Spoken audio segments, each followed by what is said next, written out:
Maxie, William, Will I am. It's been a long time, boys. Been a long time, boys. It's been a while. You've been gone. You've been to the land of the free, doing freedom things, and then coming back to the take over. Yeah. I enjoyed my time in the USA. I had a blast. But I came home to disaster. Not disaster, but water and mold and moving into a smaller place. Third studio in like 2 months. Third time recording. And if you count recording in the we recorded in the I can't remember. Did I record in the other studio? Yeah, we did. Yeah, we recorded. Yeah, but we Fourth recorded studio also in 2 months. Yeah. No, yeah, we recorded in your trailer or something last time out. Absolutely. I even dropped the Patreon only podcast there, which we're going to do more of. Shameless plug right off the bat, right? It's Christmas time to give. Anyway, guys, enough jibber jabbering. Let's hit that intro and get into all the nitty gritty of RC 2024. End of 2024, dude. Fuck, years going by. There goes our ad rivalry. I just used the F-bomb. Oh well.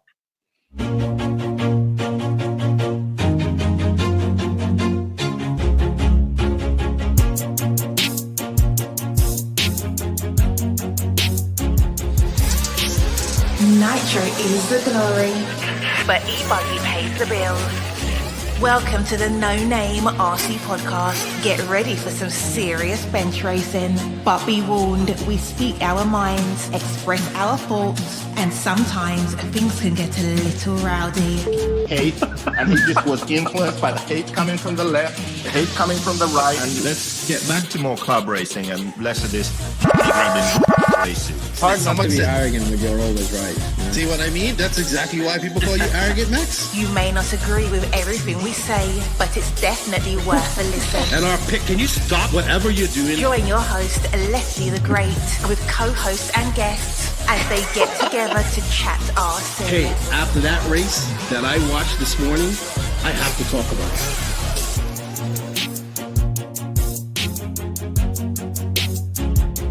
Here we go. $100 right here, $100 throw. Oh no! I like this.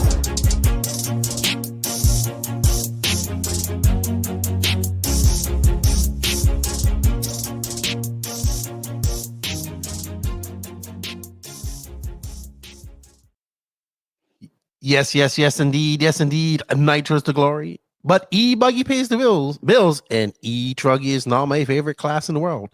Welcome back, everybody. We are back after a long hiatus. This is show number 305 of the No Name RC podcast.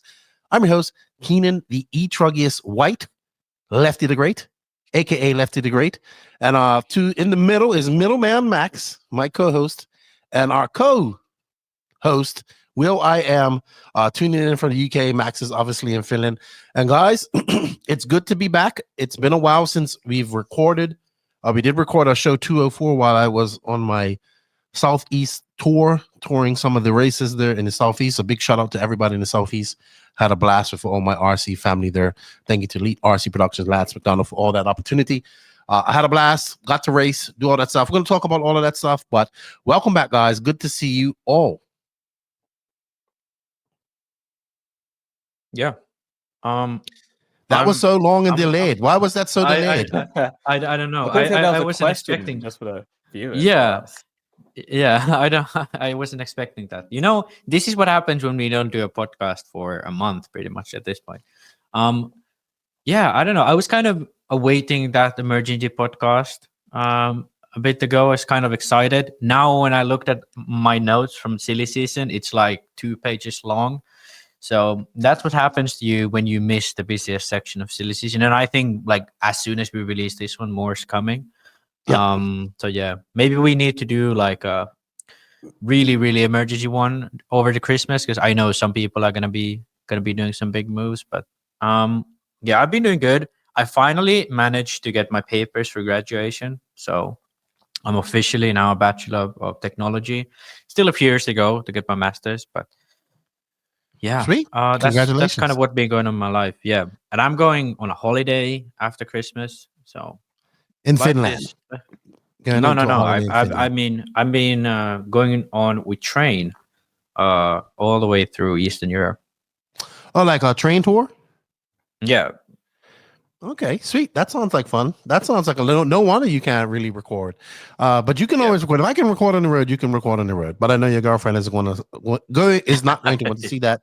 Will, welcome back again. You as well. Thank you for coming back on.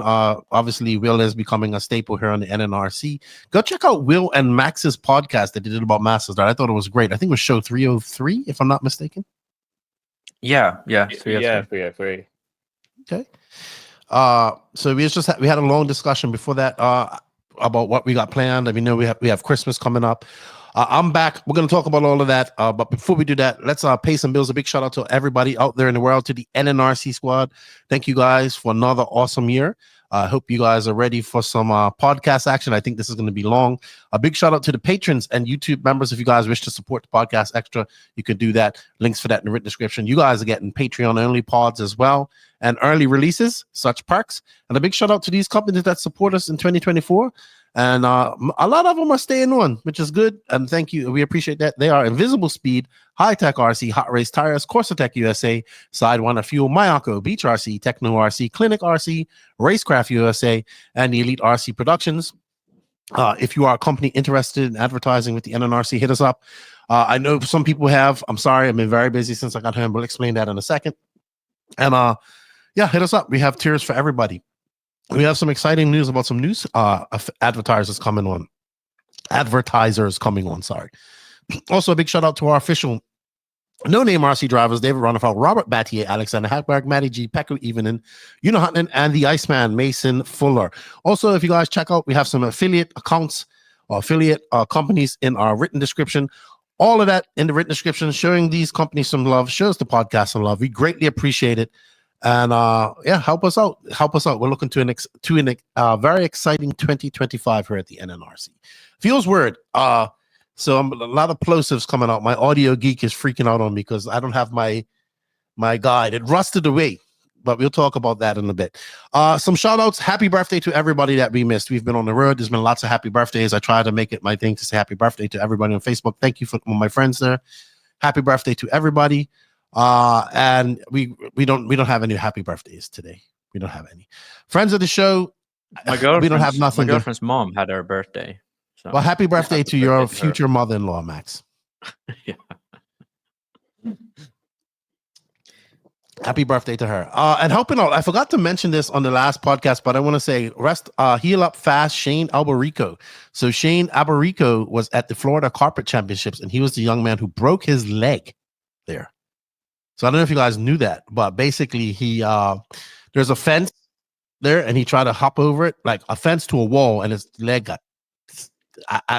Dude, it was like Bruno Coelho, all that guys. So it was right over by the X-ray pits. Yeah, he broke his leg.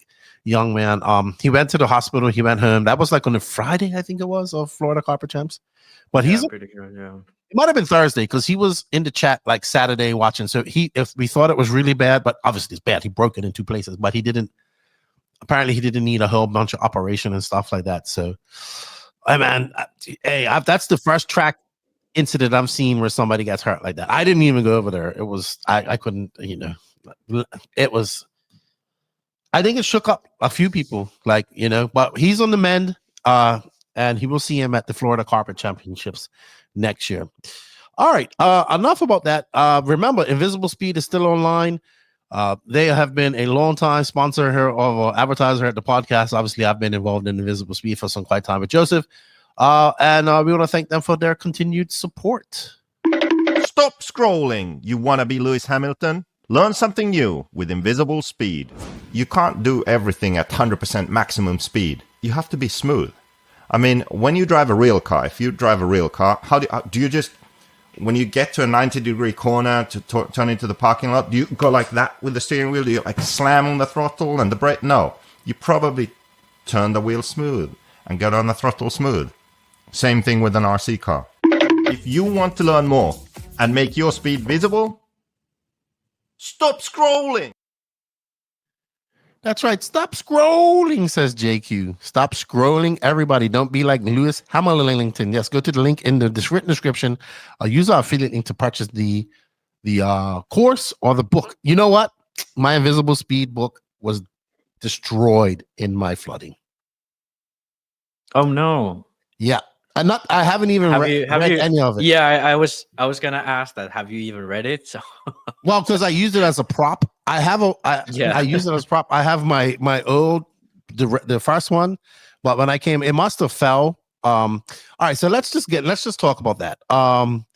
So real quick, I don't want to get into too much detail about this, but basically, obviously, as you guys know, I was on the road for 5 weeks. I went to AMS, Florida Copper Championships, the Exalt race at Sundancers, FRCC at Mills Pond. Fuck, I raced there. That was awesome. Thank you to Lee Kessler for letting me use his e-truggy. Thank you to Christopher Romero and Gaines RC, as well as Senflow, for having a truggy, with personalized truggy for me at Sundancers. Yes, with my stickers on it. I drove e-truggy. I'm an e-truggyist now, by the way. I am a pure e-truggyist. Right? People say, Lefty, you say e-truggy breeds bad habits. That's great. I know. I'm not trying to be a pro. I suck, so I can only go up. Right? I already suck enough, so I'm thinking like with e-truggy, I could just go up from here. But drove a Tekno truck, really enjoyed that, and was kind of just kind of lost to Danny Paz. You know, a fair loss this time. No cheating like he did in round 1. But we're going for best 4 out of 7. Against Danny Paz. So this rivalry between me and Danny Paz continues into 2025. We're gonna do short course next. But thank you to those guys for having that for me. Lee Kessler offered his NBA. Then I drove a Mugen at Florida Carpet Championships. I'm sorry, Florida RC Championships at Mills Pond. Layout was great. Like, you ever just been on a track where everything just flows? Like the jumps are perfect. Like it had uphill, downhill. It started to get rough. With e-truggy, you didn't feel none of that shit. I felt like a champ out there. I didn't win, but it was fun. I had a lot of battles and all that type of stuff. And I was doing all this. And then, of course, the last race for us was Fall Brawl, which we're going to talk about in Lake Waccamaw, North Carolina. But while this was happening, my house, you guys know, my house, for the second time this year, was under 6 inches of water. So basically, we had a lot of rain here in the DR. There were people a lot worse than me. But my house, my whole yard was full of water, and then obviously it went into my house. I had about 4 to 6 inches of water in my house. It's still water in my house. Like, and every time it rains, it just goes back in there. So I did have to move out of that house, move into an apartment, which is about 10-15 minutes away. It's a smaller place. I did lose some stuff, like lots of mold and all that type of stuff. So while I was away, my wife and everybody kind of moved all my stuff in her. And I came home last Tuesday, and I've just been busy doing that. And I put a post on Facebook, I don't want no pity from nobody, but I was just letting people know that, hey, I'm going to be a little bit disengaged from this. Which I had to do because I'm still focused. I threw together a makeshift studio. It's not how I want it. It's going to take some time, but I'm getting my house in order here. And it's been rough. You know, a lot of stuff's got milled when I went to my old house, and I was just a little bit sad because I was really comfortable there. And yeah, life's kind of went upside down for me while I was away, but I didn't really realize how much work and the gravity of it till I got home. So a big shout out to my wife for all her hard work and everybody that helped. So still lots to do. And I'm working towards that right now. So that's what I'm kind of doing. It's a constant thing. Like my studio, I know it's not going to be perfect, but till I get it. But we're dealing with less space too now. So lots of things going on in my life that, in that sense, that's nothing I can have any control of. But I'm back home. I'm here for Christmas. I'm looking forward to recording with you guys. I had an absolute blast on my trip to the USA. Thank you, everybody that made it. Exciting and fun. I love spending time with my RC family. So that was fun. That's fun. I enjoyed racing, man. I enjoyed racing out there. That was fun. E-truggy, man. E-truggy is awesome. E-truggy is awesome. You guys don't know what you're missing. So quick catch up with you guys. We'll start with Will because Max, you had a little bit of catch up with you. Will, what's been going on with you? Not a whole lot, really. Like, we just had a few sort of, I guess you could say, like, equivalent trophy winter races here in the UK. And everything's starting to kind of wind down for a busy January because we have quite a lot of events going through. We have to think of the BRCA Masters. We just like, we're running on workshop. It's like a really invitational race, basically. So that's going to be a pretty cool one because that's always a unique surface. And I'm going to vlog that. Should be pretty good.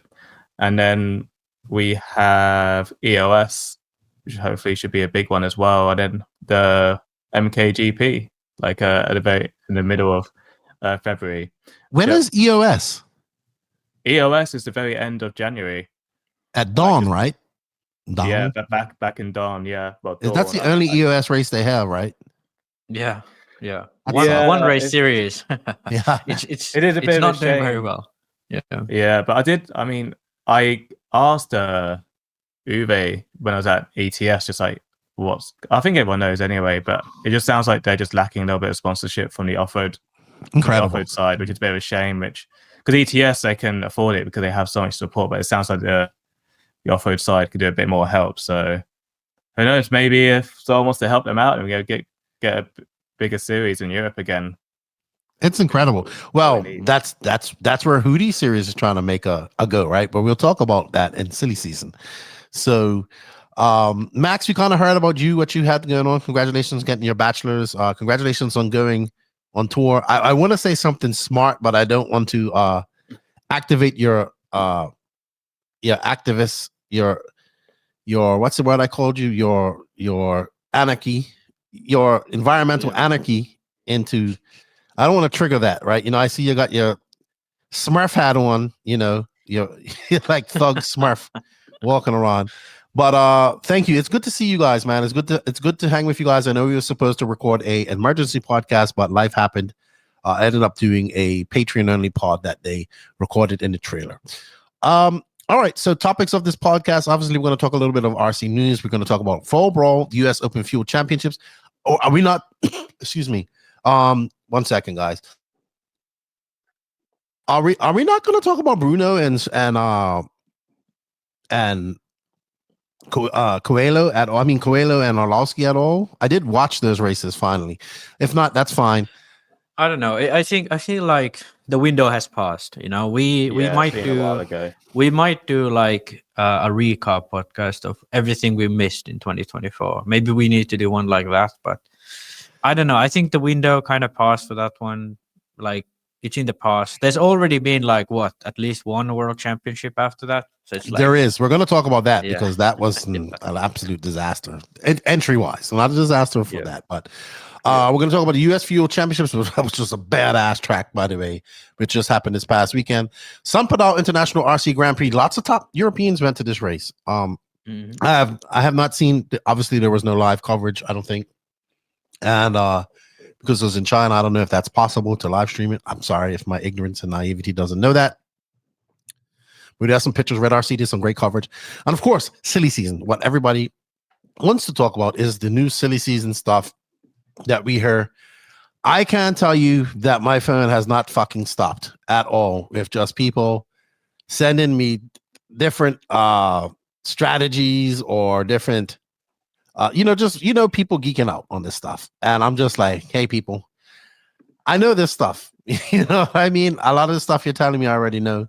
So it's warming up. That's all I'm going to say right now. It's warming up in silly season, and we're going to talk about that. But before we do that, we're going to talk about some news, and that is brought to you by High-Tech RC, who just dropped some new servos, actually. So they just dropped their 25-tooth analog servo collection. As we know, High-Tech has kind of not had 25-tooth spline. Here they have it now with the 25-tooth analog servo collection. They also dropped some new ones. They have the HS628MG.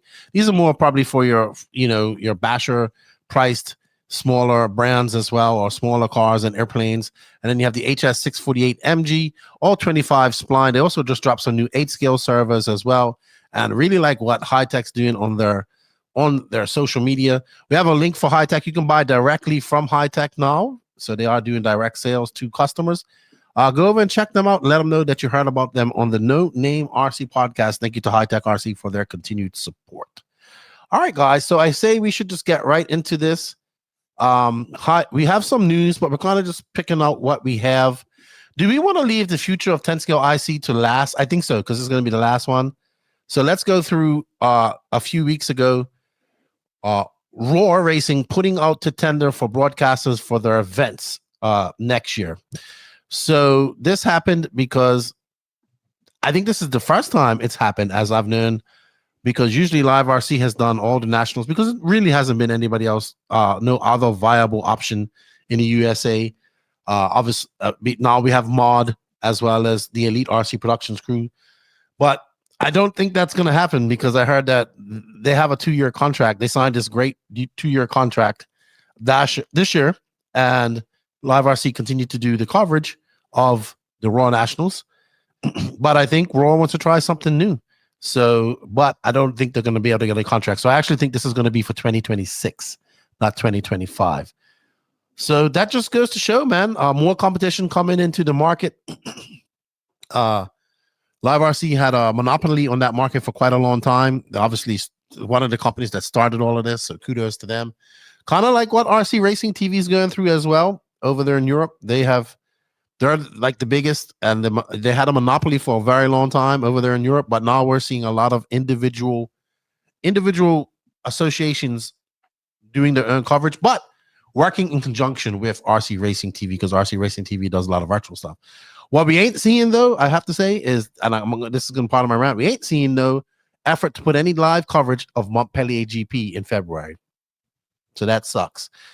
I think this is a good thing. Competition is good, and it makes the winner of competition is the consumer. So whatever happens here, whoever gets tender or however it happens, that company, that company that's going to do the live stream is going to try to do it as best they can. So that in turn benefits the consumer of that content, where they're going to have the content that they deserve. So let's see how that works.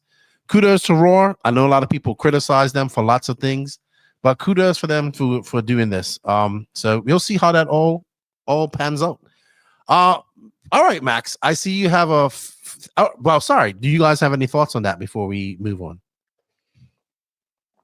Not really. I mean, to me, the timing of the news seems a bit weird, that they have an ongoing contract with Live RC and then they release this, but it could just be that they are gouging for sponsors throughout 2025 and then finding one for 2026. I know for a fact that they hasn't been the rosiest of rides with Live RC this year.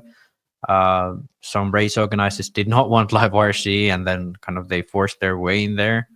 But I don't know. I think Live RC, they are an established brand, kind of goes hand in hand with Roar. So I guess do what you may, but yeah, as long as we get coverage, that's all I care about. Yeah. I think, and the only thing about it is that I feel like Roar needs to do other stuff than just live coverage. And I think that's something that EFRA, thanks to very good media outlets in the past, like Circus RC, then way back, and now RC Racing TV. And yeah, now RC Racing TV is doing other than, they're doing more than just live coverage. But Live RC, to me, after, Waldron and a lot of these guys who was really active on the website, a lot of these guys at Hooks, obviously, a lot of these guys have since kind of become just sharing Facebook stuff. Like that, Live RC doesn't really produce any RC journalism, if we may. Not on their website anymore. Not anymore. They used to. So all of that coverage is just down to the brands, and I feel like that really hurts the Roar Nats, because for any other race like DNC or whatever, they have their coverage. There's people who do media for those races, but for Roar Nats, it's apart from the 8 scale. Like I didn't even know 10 scale Roar Nats were going on. I had no idea, because like I just see the live feed and I'm like, oh, just another 10 scale race, and then I realized, oh, it's a Roar Nats. So yeah, that's kind of the only thing that I think is suffering, because Live RC is only taking care of the live streaming. Sure, they post something online, but it's not as active as if they would have, multiple media outlets like it is at the Euros, for example. Yeah, absolutely. Will, anything to say about that before we move on? Well, I kind of didn't really realize that. I don't want to say that. I don't know how to put it in a nice way, but like I guess Live RC were kind of under water a little bit with Raw. I don't know if that's the best way to say it. So, but they pretty much did all the coverage for Raw for forever. Yeah, there was no other real competition for years. Yeah, but now that I think the point Max just made was really good, because I remember I was watching a Raw, the Carpet Nationals, I think, one year, and it was just a live stream. I honestly thought it was just like a INS or something, but because I didn't see like any like posts on Facebook or anything like about results, like what, let's say, J Concepts do at like Florida, I actually didn't realize it was on. So I guess that kind of, I can see now maybe in a way why Raw would be looking elsewhere, because you could probably get more value for money. You get a live stream and someone probably for a similar price, but I'm not too like clued up on the whole situation, so I don't want to say anything more, to be honest. Yeah, no worries. I get it. Obviously, I'm clued up on most of the situation. So it just kind of is what it is, right? It's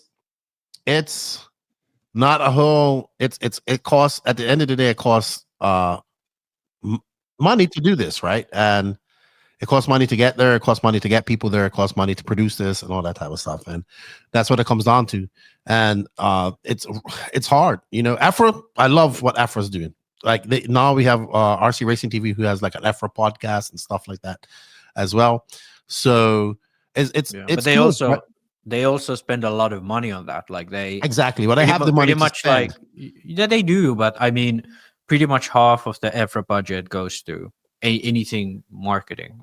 I could be wrong on those numbers, but it's a large chunk of the yearly spending that they do goes out specifically to media coverage of their events, which is like totally, that's how it should be. That's how anything goes. But I think understanding why EFRA has that and why Raw doesn't is that they actually spend like probably, I don't know the exact number, but it's up there about, I think it's about 50 grand a year they spend.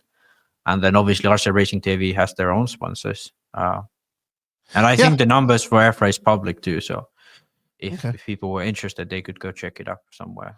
Yeah, absolutely. Whatever. As long as we get coverage, that's all I care about. Pico finally releases a new engine. What do we have here, Max? I saw something like this on another Facebook, but I guess let me bring. Do you have it, or you want to bring it up? Or you can bring it up. Actually, I don't have it. I don't have it here. Yeah, I think this was interesting news because Pico is obviously one of the all-time, biggest brands when it comes to RC motors. They produced Red's engines, like the casing, and then Red's modified them. I'm not sure anymore, but I do still believe that Red's uses Pico as a producer, and then they just modified. But I cannot confirm that anymore. But back in the day, it was basically a fully Pico engine that they modified and made their own carb. So they have been in the game for a long time. They have been a part of the game for a long time through Reds, and they had a few drivers on their team for the past years, and the last sort of big notable one has been Savoia.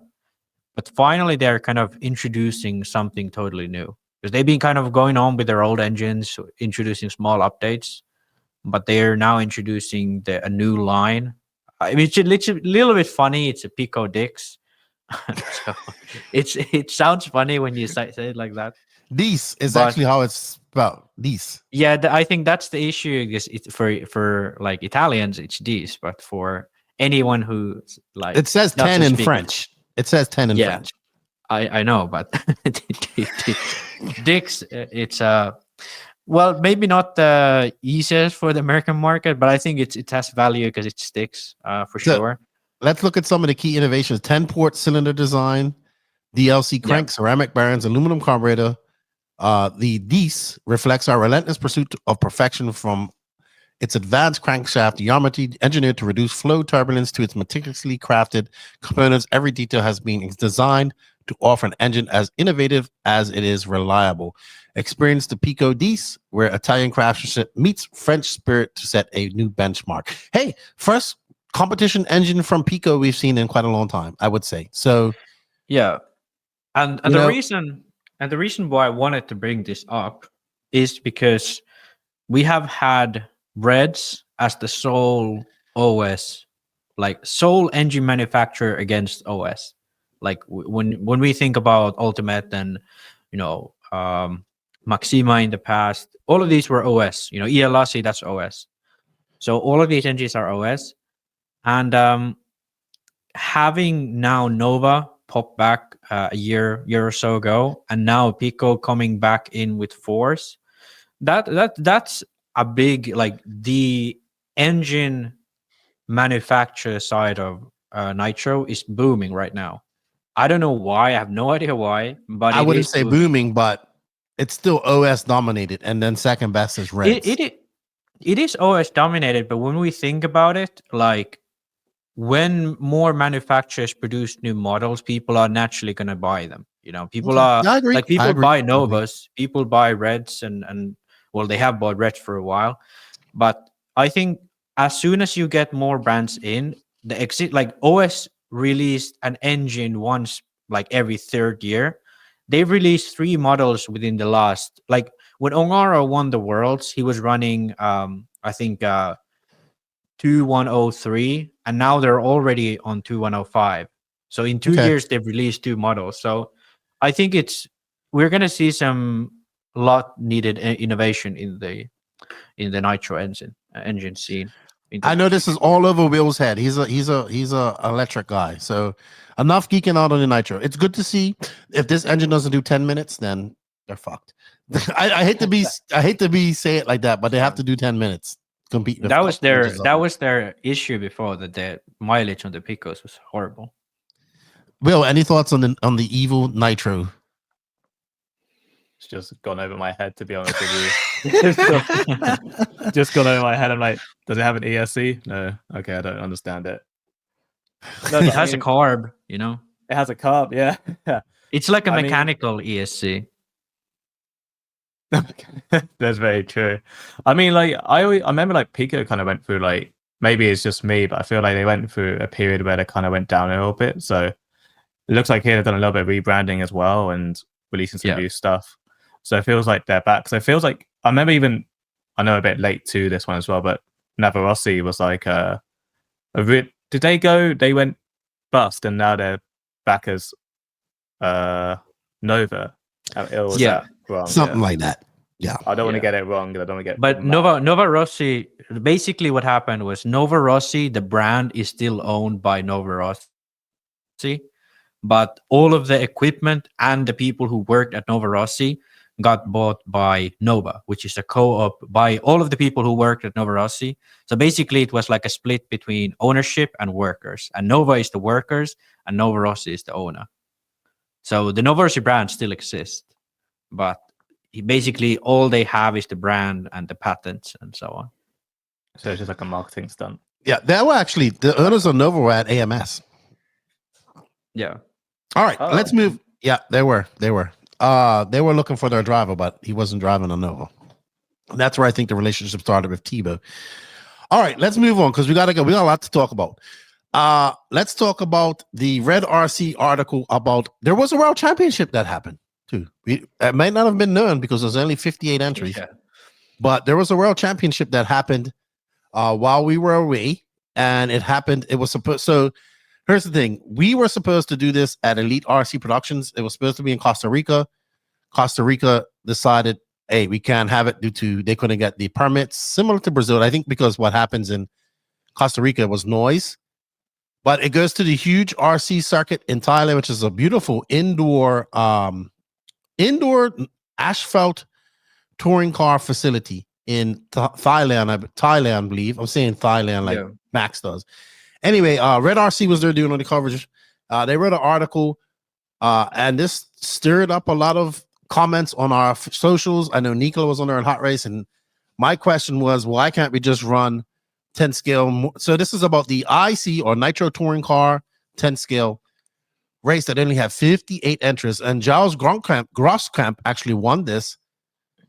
I don't understand why they cannot have this. Like, all right, give us a little synopsis. First, Max, you give us a synopsis, and then we'll go into why some of the comments that were made on this. I just, for the life of me, can't see why this and 1/8 scale GP, both firm tires and Nitro, cannot be run together. But give us a quick synopsis on the interview, please, Max. I mean, on the article. Yeah, well, the article is basically they interview different manufacturers within the scene. So there's basically Capricorn, Infinity, and then there was some other manufacturer who had drivers, but I forgot who it was. And then they had Daniel Ialasi from Ialasi Tuned. So these are like were part of this big meeting that they had at the Worlds. And then Red RC basically followed the meeting. They interviewed the people who were part of the meeting and their ideas. And basically, the issue is that people do not enjoy the 10 scale on road as much because the cars are too hard to drive. They see that the 1.8 GP is easy to drive. And then they still have racers in Europe, which I don't understand why this article didn't really cover, but like they still have racers in Europe, but in the world, people doesn't really go. Now, I think basically the meat of the article was that they want to change the class so that the cars are easier to drive, by limiting some factors of the car. They want to go to a spool in the front and a lock diff in the rear. They want to change the body shell either to this, GP style body shell or to a GT body shell instead of touring car body shell to increase the grip. But to be honest, neither of these things to me seem really like things that you can do. So basically that was the article. They was just discussing what to change in the class to make it work. Or the option was there that if they would just stop running the class. And when you look at the entries, I think there was 30 something, 36, 38 Infinities, and the last 20 cars were different brands. So it's basically if Infinity said we don't participate, these Worlds wouldn't even have happened. So that's how dire the situation is for this class. I went to look at ENS statistics. They do have around 30, 40 entries for the per round for this class. So it is somewhat alive in Europe. But basically that's sort of where we are right now. The brands are thinking of ways to modify the rules so that the cars will become cheaper, easier to drive, and sort of more appealing to more people. And IFMAR kind of has to take a leap on this, or then the other option is that the class dies eventually. And yeah, that's basically the synopsis of the article. I don't think there's any more to that. The suggestions, I don't really know if they're good or bad. They don't sound good to someone who knows how RC cars handle, but I have never driven 10 scale IC on road, so I don't know what it is specific to that class. But yeah, that's basically a very the article is very all over the place. So also my synopsis is a bit all over the place, but you get the gist of it. Basically, nobody really knows what to do, and I think the clearest thing what to do is just to migrate all of the 10 scale on road drivers to 8 scale. Yeah. Absolutely. Just run it at one race. Yeah. And imagine this, the one proposed change was that they would run a similar body as the 8 scale class. So you would have 10 scale foam class with a GP body and an 8 scale foam class with a GP body. So tell me what's the sense in that? There's what's the difference? Yeah, it's a little bit bigger. That's the difference with the 1.8. So I think that's the worst change. It's like Truggy and Bruggy. Yeah, it's basically like that. And then the other change proposed was making the bodies look like GT more. But we already have a GT class. It's 1/8 and it runs rubber tires, which is arguably much more GT because it's rubber tires. It's an actual car that's it has a drive shaft and so on. So it's a more. Why not go to more 5th scale style bodies, which are more scale? Well, that's basically what they run now, but they don't regulate it well enough. So They don't look like great. that. Yeah. And so to me, like there really isn't any good options. If the argument is that the cars are too hard to drive with a touring car body, then like how do you do, like you cannot really change that. And then add on to that, like it's so close already to 1/8 on road, and it's much less cool to drive. 1/8 on road is much nicer to drive because you can just slide the thing around. But Yeah, 10 days for this race. Imagine that. yeah. Yeah, 10 days? dude. Yeah, what yeah, I've yeah. learned about on-road, guys. What I've learned about on-road, when I went to the 12 scale worlds, they complained they didn't get enough practice. They said the track didn't come in. I'm like, what? Like you practice 3 days, then practice every. They have like 5-minute practice sessions every fucking day, and oh my god, it's you. I'm okay. So I think the simple answer: run these two classes together. Nicola says we shouldn't. We should keep it like this, normal. One guy who says we run it like that in America. Like, come on! Like you kill two birds with one stone. You know, just like I think that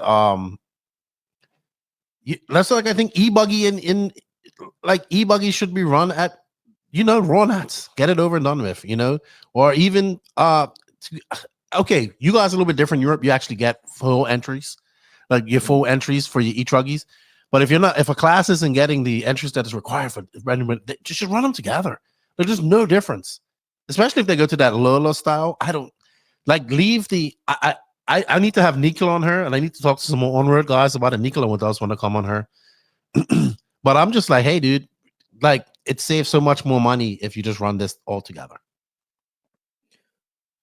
I do think that is a decent argument, but they do that at ENS, and the issue is that nobody runs both classes because it's too expensive. That's the other thing. But even the pros, like really at ENS, I don't know if it's a rule by ENS, but for example, that's just the old way of thinking.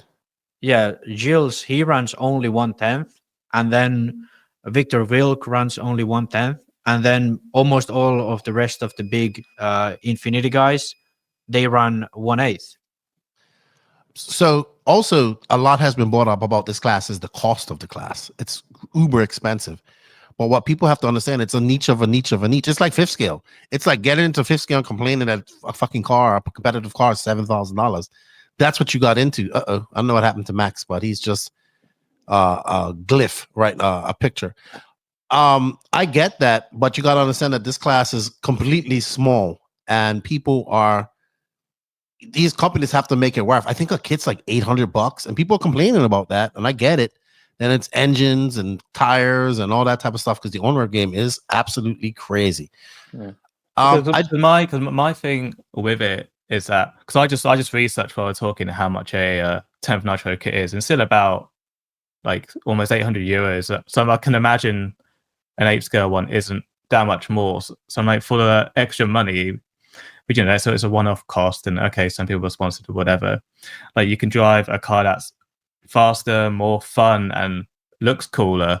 So I think like maybe it's a more arrogant view from my side. It's like, I don't want to say what's the point in 10th Nitro, but like it kind of feels like there's more appeal just to do the 8 scale if it's just not that much more expensive. But I don't know. I mean, of course, there's like on-road is a very small class.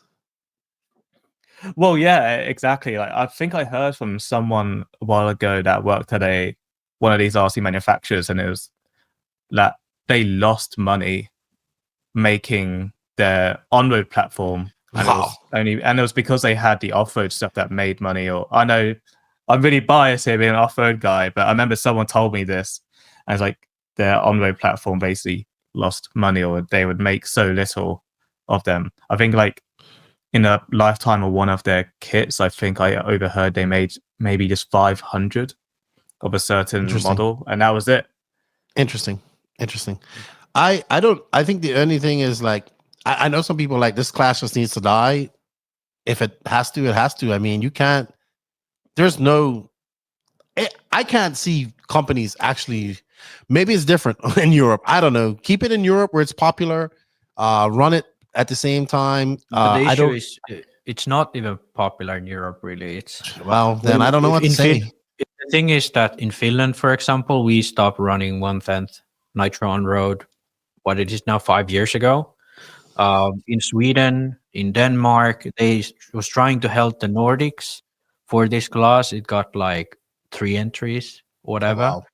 And then I don't know in Eastern Europe if they run it. So the class is pretty much only popular in Germany and like Italy, this sort of area. So it doesn't really have any space anywhere. Whereas the GP class, on the other hand, that's like one of the most popular classes around all these areas when it comes to like on road. Like GP 1/8 Nitro gets more entries than like on touring cars in Finland, like at least. So, and that is like for if you compare like mod, obviously stock gets much more, but I think I just think that we should look at classes that don't make sense anymore or like don't naturally work for companies, for people, and then we just make decisions based on that. And I think it's kind of the same as if we had like 10 scale Nitro on road was pretty much like a smaller 8 scale buggy. You know, like what's the point in that? Like at least have something different in that in the class. And on road, when we think about it, on road has 2 electric classes, pan cars and touring. Then they have 1 Nitro class, 1/8, actually 2 Nitro classes. So they have GT and GP. And, you know, both of GT those. electric too. Yeah, they have electric classes for those. So the issue is that there already are too many classes for these you know for these cars, and Very diluted genre of RC.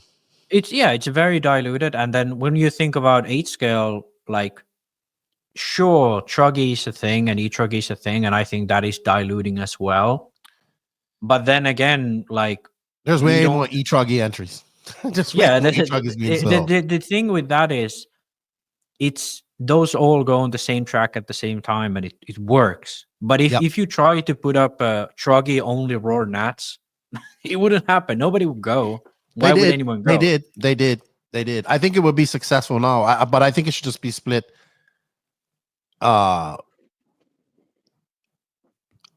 E-Truggy is a very growing class, even in Europe. You may not want to admit this, but it's growing very fast. It's actually killing Nitro Truggy, which I'm okay with because Nitro Truggy was always a support class. I don't know how we got on this tangent, but we're gonna end it up here.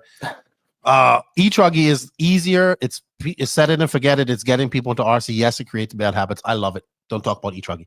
I think it's gonna kill Nitro Truggy off, which I'm okay with to an extent because it makes it easier for people. It's easier for people to run E-Buggy, E-Truggy, and Nitro Buggy. But in this case, dude, I just think that maybe this class has to go away, right? Maybe the focus should be on GP. It sucks for people who are fans of this class, but I mean, it's like, fuck, 58 of you showed up to race, you know? I get it. This was in Bangkok or wherever, but it was last. But I think short notice. But I don't think the entry would have been different if it was in Costa Rica. Oh, in Costa Rica, the Infinity guys wouldn't have gone. Neither would have the. Yeah, they would have went. But I mean, in Costa Rica, they would have been less than 50 for sure. It would have been like. At what point do you say we can't even have a Worlds? Like, you know, it just more people show up for the 5th scale Worlds. Yeah. I think one argument is that the issue for classes like this is that location. Like, hold the races where there are people. That's one argument. But also, like, I think the other argument is that when classes are very similar together, they naturally take away drivers. So if we stopped 1/10 Nitro on road, I'd say 99% of the drivers would transfer to 1/8 GP. It's not like, you know, if we canceled pan cars, not all of them would go to touring, they would go to something else. You know, that class has its place. It's a very specific type of class. But if we cancel this class, like, everyone would go to GP. It's like every single one who drives the other if they would have the money and time. So I think it's just the manufacturers need to pull the plug, say, hey, we're not dealing with this class anymore. Its time is over. This is not even like a prestigious class in terms of It could be like gas truck. It will be like a gas truck. Like this Like class people has like me to existed. geek out on it.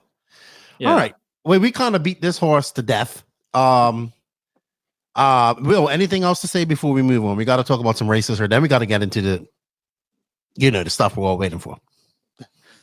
No, I think like the stuff I was talking about when Max, I think when he had a technical difficulty, I think like I'm almost like if you wanted to do 10th on road, like it would just for the same price you could go to touring car, which is already way established, has more support, so you're more likely to find a setup which would work for you and be easy to drive, and there's also way more races around.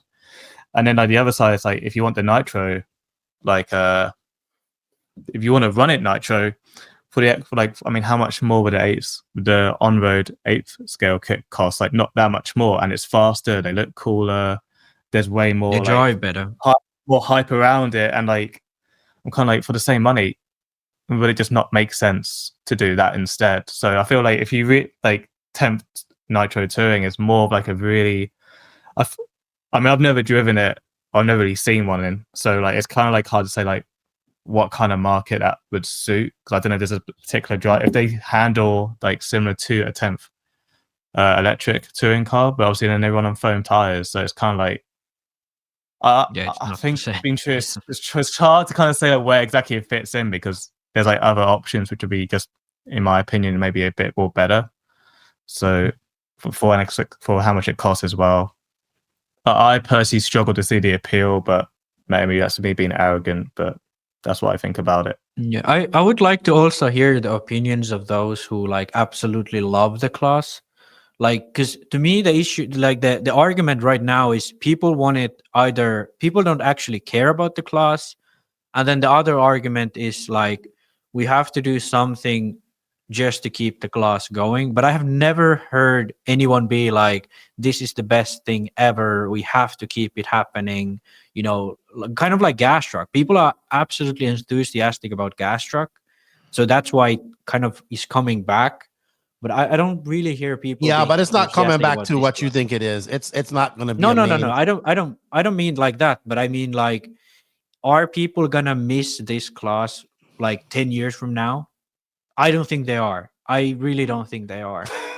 So that's kind of my argument. Like, I don't think there's many like lovers of this class. All right. Well, all right. I don't see it being very successful. I just don't. All right, moving on. Let's get into some race caps. Race caps. I said that wrong. All right, this is brought to you by Corsa USA, your one-stop shop for all things Corsa in the United States of America. You can now purchase all Corsa range of products for nitro and electric powered vehicles and accessories used by world champion and European champion Robert Badier. If you spend over $420 with Corsa Nitro product line, you will receive a 50% discount off your order with the code NITRO50 in all caps, valid until December 1st, 2024. Link for that in the written description. You can find it at www.sidepiece.racing.com, but you will have to use that link that we'll have in the written description. Thank you, Corsa for your support. All right, so moving up first, we're going to get through this because we got to get to some news. Fall Brawl was my last race that I attended. I'm going to bring up the screen here. We're going to talk about it real quick. As I bring it up, there we go. Mr. Benny Comarion right there. And Max says, Max, you know what you did when you did all of this? You kind of removed my big screen here that I used to have. Let me see if I can fix it. No, I didn't. But we're going to look at Benny Comarion, who was at we're going to start with this. The Intermediate Nitro Buggy Main. This was held at Lake Waccamaw, North Carolina. It was held December 4th to 8th. This is my fourth time going to this race. This Fall Brawl race is actually the 23rd iteration of this. This race has been at a few locations. Most recently, it has been at the Lake Waccamaw. At the RC Supercross Badlands, that was in Myrtle Beach. And the coverage of this is brought to you by Elite RC Production. We're going to watch a little bit of the Intermediate Nitro Buggy. Can we just get off screen? Thank you. It's taking up too much space. This is a regionally bidders young Benny Comarion. This race used to attract quite a lot of top guys too. There's Steve Battaglia. Haven't seen him for a long time. This race used to attract a few top guys, and it's been a classic race. It's moved to Lake Waccamaw. It's completely gone away from what it was at Badlands, which is Wilson as well, which was high grip, smooth. This is the first track at there's Brent too. The first track in my life at Badlands where I saw like motocross type grooves forming up the jumps, you know, like from the tires and stuff. But this is a completely different track. It's blown out. It usually gets blown out. It's rough, old school RC. As you can see, Ofric Marion getting ready to put Benny on the track. Benny ended up winning this. This was a great regionally good race with lots of young racers doing very well here. Benny Comarion was one. Ashton Webb was one in Sportsman. We saw Wilson Cowart also win Electric. So I really enjoyed that that part of it. The track threw everybody for a loop. Last time at this race at Fallborough was cold. Last year, the track was very dry and cold on the practice days. Then on the Saturday, the moisture got into it because it rained. Not this time. It stayed cold the entire weekend. The best days were obviously the last couple of days, but it got down into the like 17 degrees Fahrenheit. I don't know how much that is in Celsius for you Europeans, but it was very cold. It was well attended. Like I said, regional race drivers from the Northeast, guys from Illinois came. So it was a good regionally strong race. People that, what I mean by regional, people that may run intermediate at these bigger national races like Race Time, DNC, run pro, and vice versa. Sportsmen run intermediate, stuff like that. I really enjoyed this race. There was some good racing at this race. I got to call it in these lower classes, watching them. Really good to see these young kids. Benny is 11. Ashton Webb, who won Sportsman. I think he won Sportsman, Nitro Buggy, E-Buggy, and Truggy. All SWORKz out, Beach RC driver. He running the hill, Beach RC thing, like pro circuit tires, all that stuff. Benny, who hasn't raced for a minute. His dad races, done good. What we're seeing here in the Southeast is a lot of good young racers coming up. Obviously, we can also look at drivers like Miss Maddie Long, who jumped up to pro. One of probably the most impressive drivers I've seen this year. Wilson Cowart actually having a good run. Miss Bella was there. She had a good run as well. A good race. It did have some top pros there, as you can see some laps going by. The track did not get as blown out as it usually does. They did leave this section right here like natural, and that all formed by the cars. So that rough section was formed by the actual cars. It didn't blow out as bad as it has in previous years. It got loamy and dusty, but they didn't water the track. The surface held up good. Lucas was upset that the surface didn't blow out more. They barely fixed the track. They patched some hills. Near the end of the day on Sunday, it started to blow out. We got done at 1:30 because it was great. It was some good racing. Well done to these young race warriors that came out and participated. And I thought this was good. I thought it was a good weekend. We did have some top guys there. We had Jonah Wilson, Cole Caston, Cole Ogden, and David Olson were the top Southeast pro guys. Wilson won Electric Buggy and Nitro Buggy. Caston second. Mad Matty Long came third. Cole Ogden TQ'd Nitro Buggy, but in his Sparko, but kind of didn't, spark in the main, unfortunately. Sorry, pun intended. And yeah, good win for Jonah Wilson. He probably needed something like that, a confidence builder, a little bit different from his type of track that he races on up there in Tennessee. Still, probably the most impressive young driver coming out of the Southeast for me because only 17. Good event. And there we have an ad with some girl with legs. Good event, man. Good event. Max is laughing. Like, I'm sorry, I don't have YouTube Premium like that, so I can't have not ads. Yeah, you need to get an ad blocker or something for these. I don't know. I just need I need something, right? This was the last race also on the No Name RC podcast, NNRC Cup series. I have all the points. I will be doing that this week as well. Don't worry. Good event. Last event for myself at the end of the year. Good to see these young kids doing good, man. Good to see them doing good. I appreciate it. I also got a surprise at her, as well. Quick thoughts on this while I pull up something, guys. I know you didn't really watch it or anything, but it was a good race. I have to say, I didn't watch the racing. I watched some videos of the track. I don't know. I have to say, I'm not the biggest fan of like tracks that you can barely get over the jumps because I saw wasn't that bad. one. It wasn't that bad. Trust It me. wasn't that bad. Like the bumpiness wasn't bad, but I feel like The track faces did not blow out. It did not blow out. It did at the end of the day. Yeah, but that's not what I'm talking. I'm talking about like I spoke about this in the last the one we did with Will. Like when you anticipate the track getting rough, you want to make the jumps so that they're not like do or die doubles. Because I saw that one video of David Olsen going on the track and he didn't clear one jump. He basically cased every single jump. So I saw a video where Jonah Wilson. Yeah, but he was having a bad day. He was having a bad weekend, period. Sure. Okay. I mean, granted, but I do still think like it would be more exciting for racing if it wasn't like that. If it was like tabletops and stuff like that. Layout itself was great, and I thought that like most of it. But I just feel like the jump, you don't want to make it do or die. That's like the only negative I could say. You will never give anything full credit. Jeez, some smacks. Never. No, but I think that's just something that I want to influence, that we have like better layouts. And no offense to Lucas, because I think his layouts are great usually. But I think this is something that is an attitude thing in the industry. Sort of they build tracks as if they're not going to blow out, even though we know they're going to blow out. So, yeah, that's like the only thing. But overall, like from what I saw, like it looked like a great event. And I think the Fall Brawl used to be like a big event where people went to. Then it got rained out every year. Then it started here.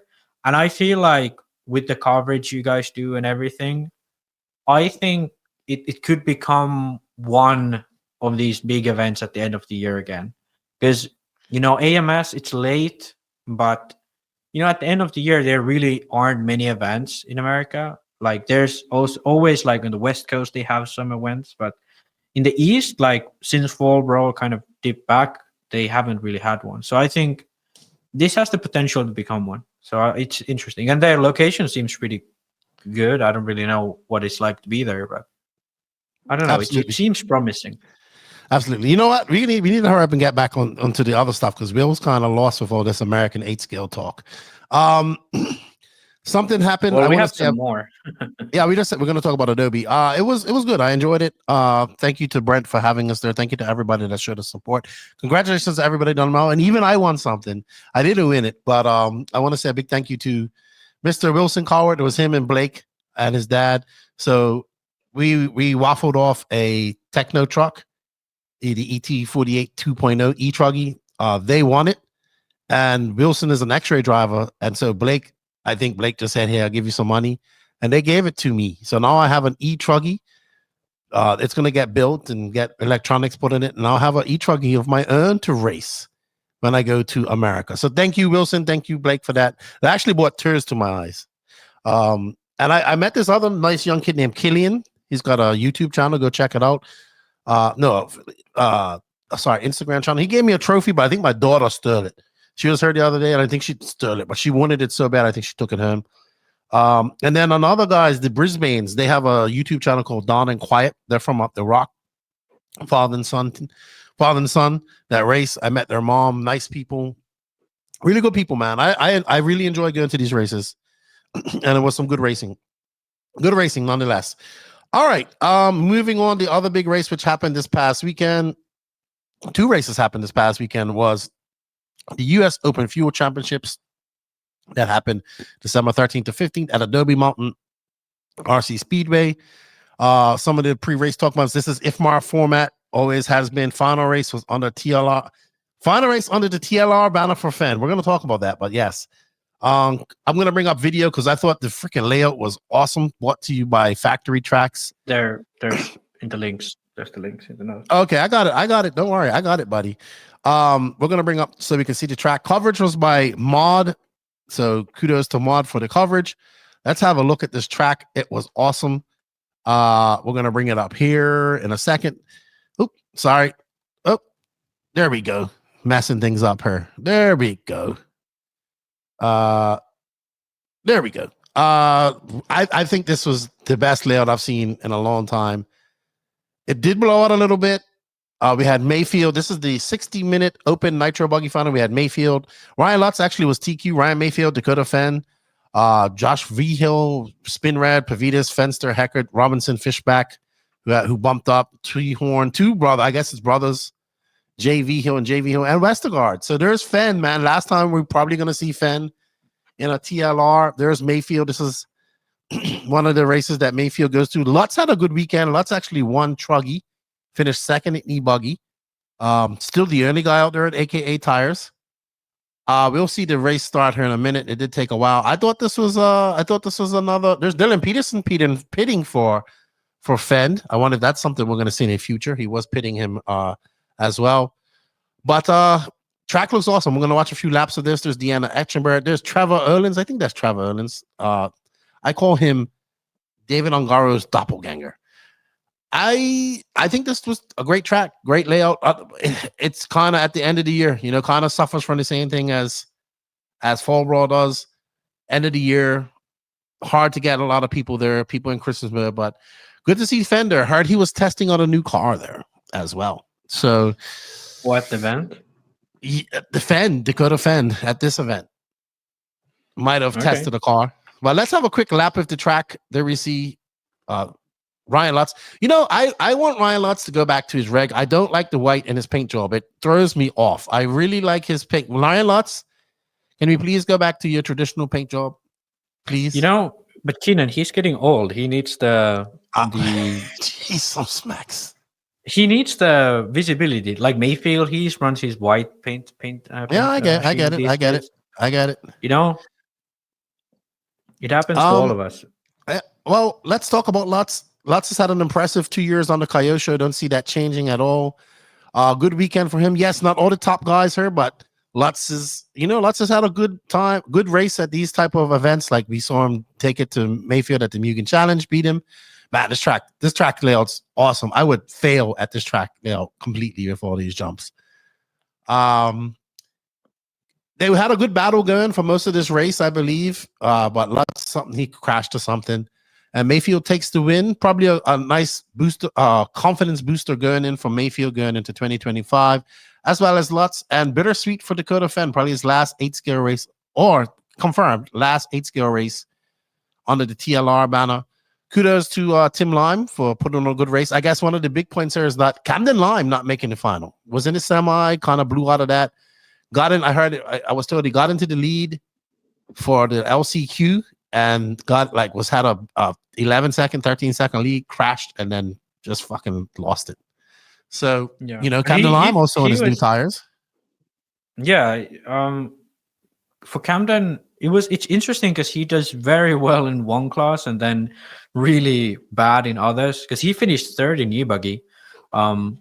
So it's interesting. I think when we look at this, Lutz was actually one of the strongest guys, because he ended up winning Truggy, as you said, and then second in E-Buggy and third in Nitro. Mayfield, obviously the strongest. He won both E-Buggy and Nitro Buggy, but then second in Truggy. But yeah, it's interesting to me, how Lutz does so well at these little bit rougher events, but then when it's smooth, I think that's when he struggles a bit. Could be tires, to be honest. It could just be tires because he's on AKA. A lot of these other guys at J Concepts, especially in the East Coast races, it really hurts him probably. So when it's rough, tires don't play as big of a role. He's usually pretty good of a driver when it's rough, and Kyosho notoriously good when it's rough. But I have to say, when you look at his consistency at the end of the year, he's been really good, really, really good. So I kind of want to see, because I don't expect him to stay with AKA for next year. I'm expecting him to change brands. To what brand, I don't know, but I'm expecting him to change brands. So it'll be interesting to see what he can do. All right. What do you think of the track, Will? It looks really good to me. I'm trying to I guess you have to straight, but what I'm thinking is from where the camera is, that's not where the driver's stand is. No, the other way. But I mean, The driver's stands where the pit lane is, right there. Okay. I mean, it looks, I guess you could say, a bit more kind of European because it's not just like a 180 jump. In a way, like you're going into corners that are kind of like on an angle. If that makes sense. So you're jumping and then going into another direction. But yeah, I think it looks good to me, to be honest. Like, yeah. Factory tracks, I have man. liked these. Westergaard builds great tracks. Yeah, I have liked these tracks that they've built in the Arizona area. The other one at Maricopa. Because these have been kind of what the old DNC was. Really flowing, high speed. You can get over all of the jumps because you have such a long acceleration. And the track doesn't blow out a lot. They are being like SDRC. I remember that blew out a lot, and it was just the whole main was basically a carnage all the time. But different type of dirt. Yeah, but this type of dirt, Maricopa, the dirt they have there, Fear Farm, these tracks held up together really well, and I think this type of layout perfectly suits it because you can carry a lot of speed. You don't have to worry about the car catching ruts, and it's not that bumpy. It's bumpy, but it's not that bumpy, so it flows really nicely. There was a few sections where people kept crashing, but apart from that, I think the flow is really nice. So, yeah, absolutely, good stuff. Like I said, it just suffers that it's very late in the year, and it's it just doesn't kind of like Fall doesn't get AMS is kind of the cutoff for people, it seems. So it's understandable. It's truly understandable. It's been a long season, man, long season. So up next is the race that kind of happened under the radar. I didn't realize all these top guys were going. There was the SIGP or Sun Padao International RC Grand Prix held this past weekend, December 11th to 15th, in Sun Padao, Xiamen, China.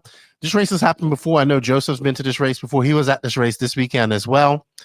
Red RC was there bringing us coverage. There was no live stream. There's not much video, to be honest. I am going to bring up some of the pictures by Red RC because I thought they were very good. And it's cool to kind of go through the pictures, I guess, as soon as I find it. But we had Ongaro there. We had Ronafalk. We had Polito, Gabriel Asturiano, who I was shocked to see him there as well.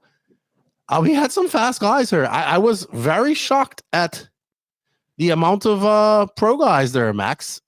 Europeans, I should say. Very impressive. Track is huge. Is this the same place where they had the Worlds for 10 Worlds? Okay, the 10th Worlds. Okay, we're gonna go through some of the pictures here. All these pictures by Red RC and the written reports, kind of old school offered her with Red RC doing the written reports, chassis focuses, all that good stuff. I enjoyed that coverage from them. Here we have some car pictures. Ronafalk was there. Ronafalk TQ'd in one e-buggy, if I'm not mistaken. But Ongaro, oh look, we have a pole start. We have a Kyosho for pole start. Look at that. Oh my god, that's it looks like it's a ready to run Kyosho with Kyosho upgraded shocks. Wow. Yeah. Yeah, but basically go ahead, Max. Ongaro, I don't want to say he dominated because obviously he didn't win e-buggy, but he was really fast from the get-go. He was like first in seeding, TQ Nitro, and is that Adrian? Is that Adrian Bertine? Yeah, that's Adrian with Ongaro's car. Wow. I'm telling you, he's working. I believe he's working for Matrix. That could be true. But I think that is interesting that he's kind of went to because Ongaro and David were kind of the big rivals at one point. So interesting. Obviously, he's been Ongaro's corner now. There's Polito. There's I think this is Polito's car. Well, actually, according to Red RC, Polito and Gabriel Asturiano, Polito and there's Joseph's car. I like Joseph's new paint. He put some white in it. I think it looks cool. Out there, he was out there testing out the new car. There's Ongaro, Gabriel, Polito. I wish we had some coverage of this race, to be honest, but I can't understand why. We probably didn't. Oh, look, he didn't. Oh my goodness. There's My boy. He's Montero. there. Yeah. Montero, his Coelho's mechanic. There's Ron of House Car. I don't know these guys. Young kid. Man, looks like it was a good race. A good race. This is something I would like to go to. I've always wanted to go to China. I would go to this race. Yeah, but apparently, Ongaro and Polito had a good fight, and we can't see it obviously. Yeah. I hope somebody recorded it. Maybe we'll see it at some point. But Yeah, there was some Exact- video, but it wasn't like a whole race long video. Mhm. Yeah. So yeah, I don't know what happened to David, to be honest, but he was kind of never in the fight with Nitro. He was kind of for the whole race, he was fourth or third. With Ongaro, I think he led almost all the time. Yeah, in this beginning he made a mistake, so played a goodbye. But apart from that, actually, Polito looking at TQ. the main here, it looks like halfway through about 30 laps in, Polito actually got into the lead for a bit, but then it looks like Davide came back towards the end. So maybe, I mean, yeah, it's a shame we haven't got a video, but it looks like it was a bit of a. There was definitely a fight going on. I think that is interesting now how big of win streak Ongaro is going on in Nitro Buggy now, because he's been winning everything pretty much since the Euros. So that is something that They want some gonna money. be big for next year. Maybe. But what do you think? Do you think he's gonna go the course attack? No, I think that he's got a good thing with OS. I think that Adrian's working from Matrix. Yeah, it could be really just that, but Look, I don't know it's really your know what buddy. Oh, he was there too. Leona. Yeah, so there's I mean, here's the Matrix team. So we got Christian, Leona. We have obviously Ongaro, Polito, Gabrielle. There's Adrian. I don't know who this gentleman is, and there is Gabrielle's dad. So good stuff. Matrix really supported this race. Interesting. Yeah, Interesting stuff. There was a sponsor because they're named. Okay, got you. All good, man. I think I would love to see more pros go to this race, right? I would love to go myself. I still want to see Ongaro come to the USA. I hope he comes to PNB. I hope he comes to PNB, Silver State, DNC. I think they said he's gonna come next year, but yeah, well, next year is almost everybody. Good job to Ongaro. Good job to Polito. Like Polito is like a silent assassin. You know, he's That's just my thing silent. He too. does well. He just doesn't travel much. yeah, I mean he travels, but the thing with him is Not out of he's- Europe too much.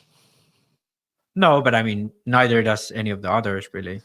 Well, then he needs to. He needs to. Yeah, but I think the thing with Polito is that he's very quiet in a sense. He always finishes around the top 5, but never really like on the top. Because when we think of like Buggyland in the years past, or the Euros, or even the Worlds, he was the first one to miss the main. From the semis, he finished 6th in the semi, but lost out on time. So it's like he's like a guy who is really fast. He's right up there, but he's not that flashy when you think, right? He's more consistent than flashy, and I think he just kind of needs his time where he can have a big win or big result and people will realize it. But I'd say he's the second fastest guy out of Italy right now. Sure, Berton is fast. Polito? I would agree with that. Yeah, but if you look at average, he's very good on average. That's kind of his issue. He's average very good, but his flashiness is like Berton can win Montpellier, but then not make the Euros main, whereas Polito will always be in the main. So Okay, yeah, I could agree. I could agree. Looks like a good race. Would like to go there one day. All right. So that's it for our recaps. If we did miss any races, we do apologize.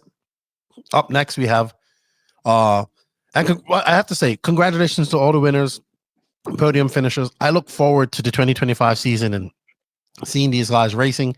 And talking about the 2025 season, let's talk about some of our upcoming races brought to you by Sidewinder Fuel.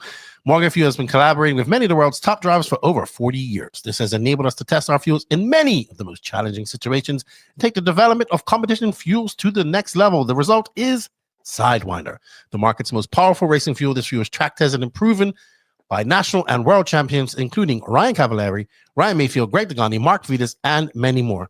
These drivers appreciate that Sidewinder is blended perfectly for the high-performance needs of competitive racing. Don't let victory slip through your fingers. Purchase Sidewinder today, and I forgot to add that Little Bump is their main driver right now, aka Phi Long Win. All right, upcoming races that we do have going on, boys. Starting in January, I have Southern Indoor Championships, which I believe I will be at from January 10th to 12th. We have the BRCA Masters Reedy Race the same weekend at Worksop. We have the J Concepts Off-Road Race at Fastline, January 17th. We have the Factory NSX Race, which is Anthony Westergaard's race at the Dart, January 24th. We have the Beast of the East Triple Crowns, when they first 31st to 2nd, World of RC, Lucama, North Carolina. I'll be there. We have the 2025 AMain Challenge put on by TNR Fuels, January 30th to February 2nd. It's on the roof. This is going to be a guaranteed race up there in SoCal. We have EOS Dawn, January 30th to February 2nd. INS 15th, February 7th to 9th, which I should be at. Trackside Hobbies. MKGP the following weekend, which is actually, I think, the same weekend as Montpellier GP, unfortunately. But MKGP will actually have coverage and Montpellier won't, so we'll be watching that. Surface Undecided. Ooh. So it might be Carpet or Astro, is what you're saying. Yeah, so it's actually under debate tonight. So I'm actually going to go to the Silverstone Club, which hosts the race. They're going to decide whether they go for AstroTurf and carpet. So I think tonight they're going Do they have carpet there at Silverstone now, or is it Astro still? Yes, so at the moment they have the same carpet they've used in the last 2 years. So from what I understand, the decisions are either to buy a new carpet of the same thing, or they're going to go to AstroTurf. But from what I'm hearing, they want to make the track at MK multi-surface. When we used to go to Silverstone, there was blue Astro, if I'm not mistaken. Oh yeah, but that's well gone now. That was 2014. It's 10 years. Will, ago. you was like 15, 16, 17. Oh no, I was a little git. And now I remember we used to travel together. Now. Yes, you are. Not that old. Interesting. And of course, we have the FTC race coming up at the Nitro compound, February 21st to 23rd. Thank you, Tony Schumacher, for all his support. If I missed your race, I do apologize. I really do. All right. So we're going to get into the part of the podcast that everybody's been waiting for. If you're a patron, you heard some of my stuff a couple of weeks ago. Bill's been waiting for this. Let's get into the Tekno RC Silly Season Hot Gossip, brought to you by Tekno RC. And thank you, Tekno RC, for all your continued support. Tekno RC. Tekno RC is a championship-winning manufacturer of high-performance 8-scale, 10-scale, nitro, and electric RC buggies and trucks. With a worldwide dealer network, USA and Europe-based headquarters, comprehensive warranty program, and global race support, Tekno RC is excellence in RC. View the full lineup of Tekno RC race-proven vehicles by visiting www.teknorc.com. All right. Thank you, Tekno RC, for all your continued support, as well as Hot Race RC for Hot Race Tires for bringing this part of the podcast as well. We're getting into some Hot Race gossip as well. Thank you to Nicola for all his support. I don't know where Will went. I think Will went to the bathroom. We'll wait for him to come back. But Silly Season has amped up, Max, to an extent where I always tell people this. Everybody's like, Silly Season's getting off to a slow start. It's slow. And I'm like, ye of little faith, you need to just wait until it ramps up. As I've learned in my silly. Go ahead. They say it's calm before the storm, and I think it's every time. It's every time because people have to make sure they have their new sponsor. They have to make sure everything's set before they announce their departure. And it's like it's when it hits like December, that's when the news start popping in, and the latest it's not done until like February. Pretty not much done until February. But it really heats up from about now until January, second week of January. This is when it heats up. Yeah. So we're going to get into some confirmed moods, some that we've probably been over between Europe and Asia. Some awaiting confirmation, some crazy sections, and then we're going to go through this. We know you all been waiting for this. We greatly, we love silly season, and then we're gonna have a rant after this. Hopefully, Will's around for the rant. If not, we'll go. But coming up first is obviously we'll start with Europe 10 skill. Lee Martin out at Schumacher and Nemo, and it is confirmed that he's going to XRAY. Now I heard this as soon as he was out that he was going to XRAY, and the reason for I actually think this is brilliant. Well, also one of the reasons I heard is that he's going to promote the Hoodie series, the 10 scale series in the UK. So I think I don't know the state of 10 scale XRAY in 10 scale XRAY class in the UK. Maybe you can let us know really quick, Will. Yeah, I mean, XRAY is getting really strong in the UK. Like, there's a lot of drivers, like in club level and national level, that are kind of making the switch from some brands to go to XRAY. So I think it's really good to have Lee, especially in the UK, because we haven't really had a top XRAY 10 scale driver. Yeah, 10 scale driver. Yeah, like we have Skidmore, which obviously is pretty. He's flying a flag for 8 scale, but in 10 scale we've never really had someone top. We had Tom Yardy, but he never really went. He was kind of on the downhill. I don't mean like he was. I know what you mean. Slow down basically with the racing. So it's good to have Lee. So he went to one of my local clubs last week. I wasn't there, but he was. His pace looks like straight away it was on it. So I'm kind of curious to see if he's going to be back.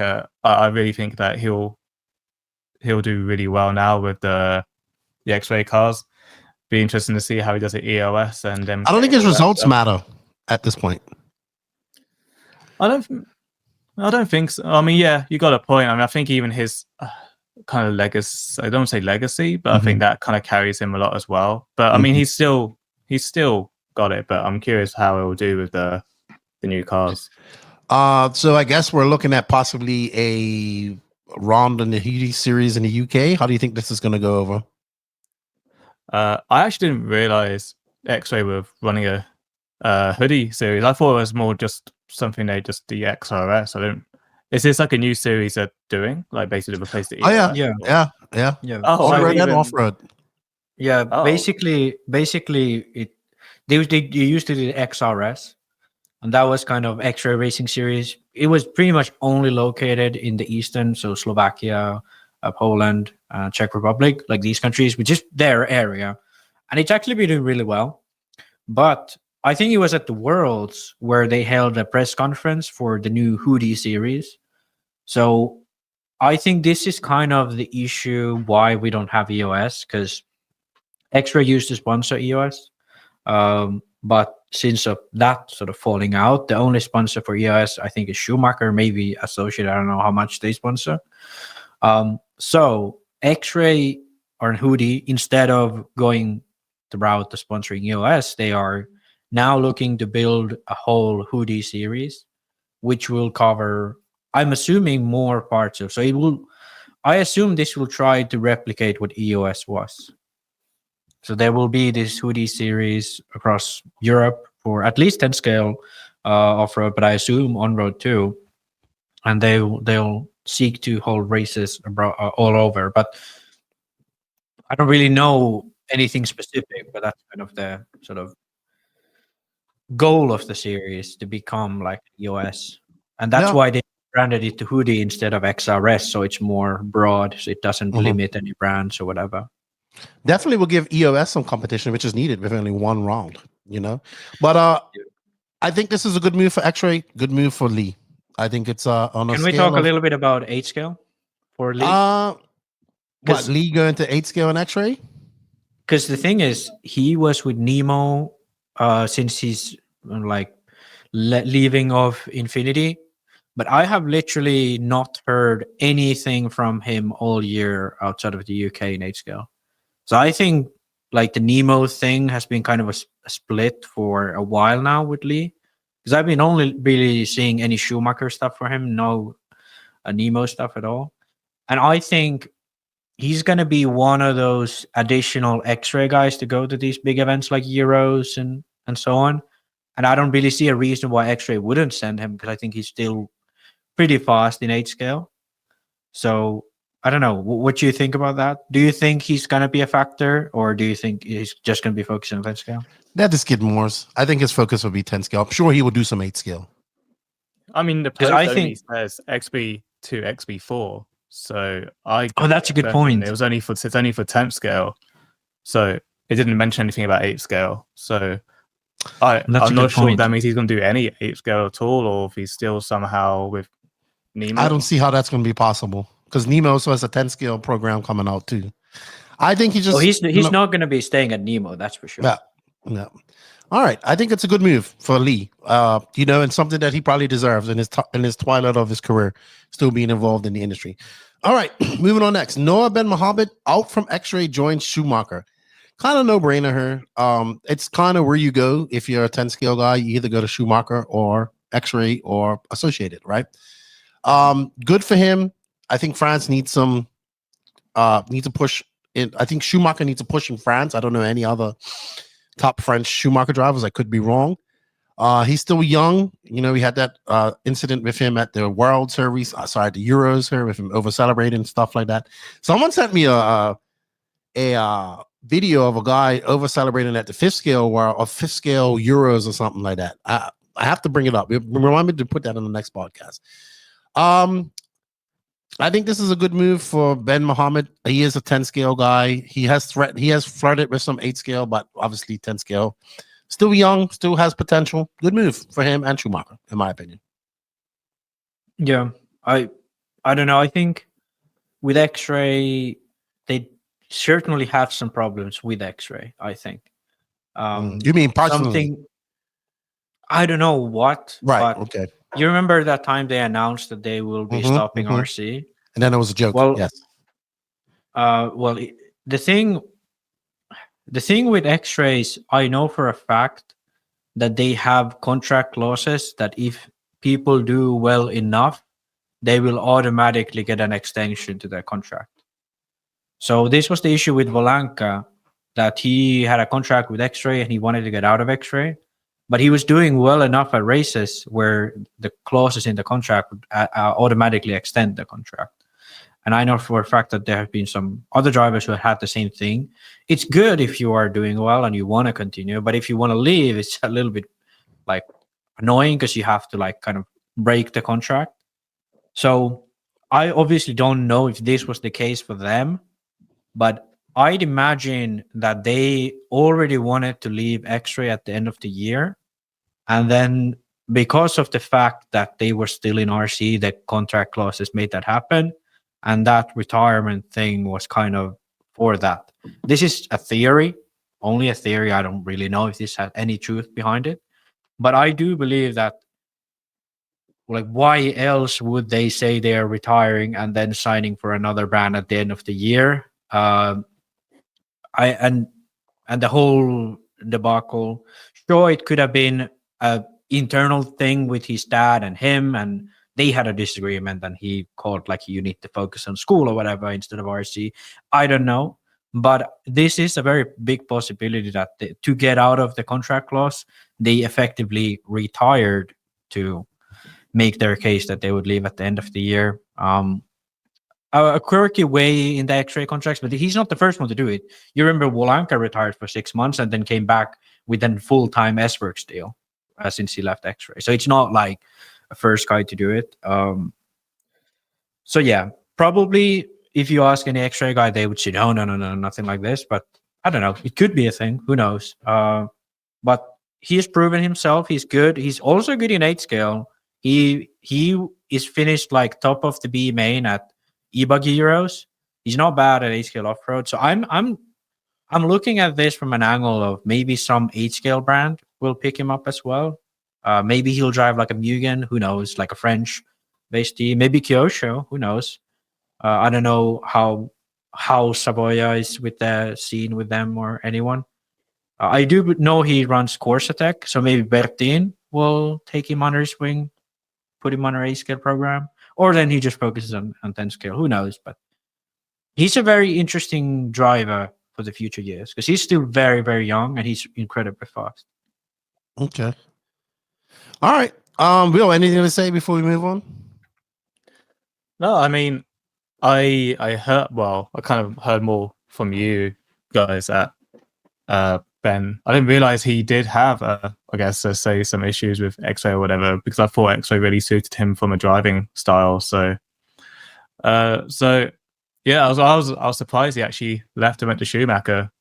So, I mean, I truthfully couldn't see him at Associated. So I guess that's probably where he could. I guess that's probably a pretty sensible choice for him. To be fair, I mean, doesn't really feel like what other options are there. Maybe Mugen, but I think it's a good move. He'll have a lot of support. I mean, with him only based in France, not being too far from the Schumacher guys, I think they raised a lot of AstroTurf as well in France. So the car's pretty good on Astro. So I think he'll be pretty sorted on that side. Okay. Up next is another Frenchman, Clement Boda, out from SWORKz, joins Associated. I think another good move on Associated's term. They have I don't really know who they have in 10 scale, and I don't know the French 10 scale scene. I know the 8 scale scene. They had oh man, what's his name? Oh, Robin. Yeah, Tom Robin. I don't know how I forgot his name. Tom Robin, who raced for many years. Clement Boda's done a lot more 8 scale this time around. I think it's a good move for him. He's getting older, maybe. I don't know. I don't know.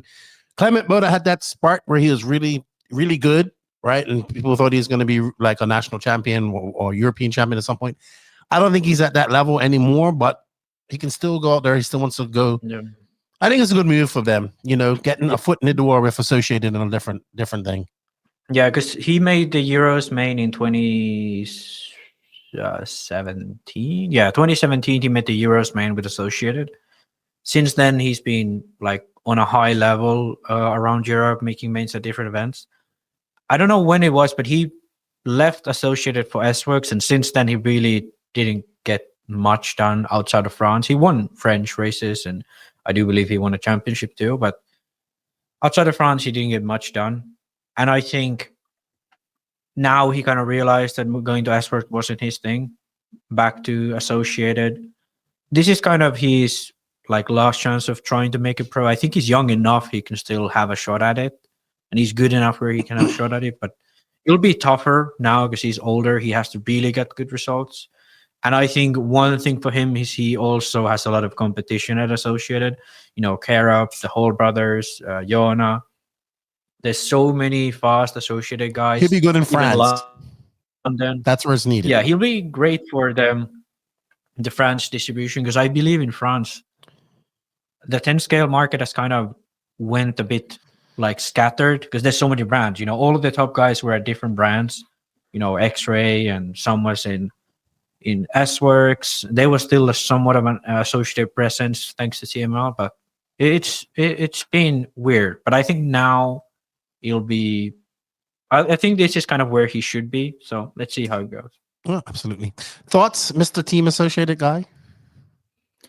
I was honestly quite surprised he came back, to be honest. I always kind of thought with Associated, once you kind of leave, it's normally really hard to get back in. But so when I heard that Boda came back, I was quite surprised. I think it's a good move. I think what you've said, Max, actually makes a lot of sense. I feel like he was really good in 2017 and around that time frame when he made the Euros A and so on. But it kind of felt like, I don't know if it's just that everyone else has gotten so much quicker as well, because now like people like Marcus like been knocking on the door, and like there's so many other names I can't remember at this time, but like obviously there's so many young guns in the Euro just shot up. So I think when Boda went to SWORKz, I wasn't really sure it was the best move for him, but I think the SWORKz stuff has come a long way. But I think I get it. But I think it's a good move. I couldn't really think of where. I think maybe he could have gone XRAY, but maybe Associated is just kind of back to home for him.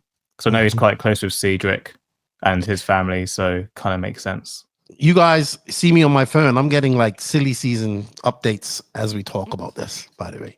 All right, let's move into 8 scale. Marco Barufalo out of WIRC. Not surprised he had a horrible year there with them. Going back to Kyosho, I guess he was with Kyosho back in the day with Barton and a couple. I can't remember. I saw that picture of young guys. I don't think he's ever been to Kyosho because he started off with RB, like way back.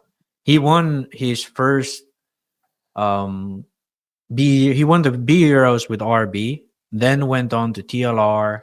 I think from TLR he went to XRAY, if I'm not wrong. I don't know if he had some brand between.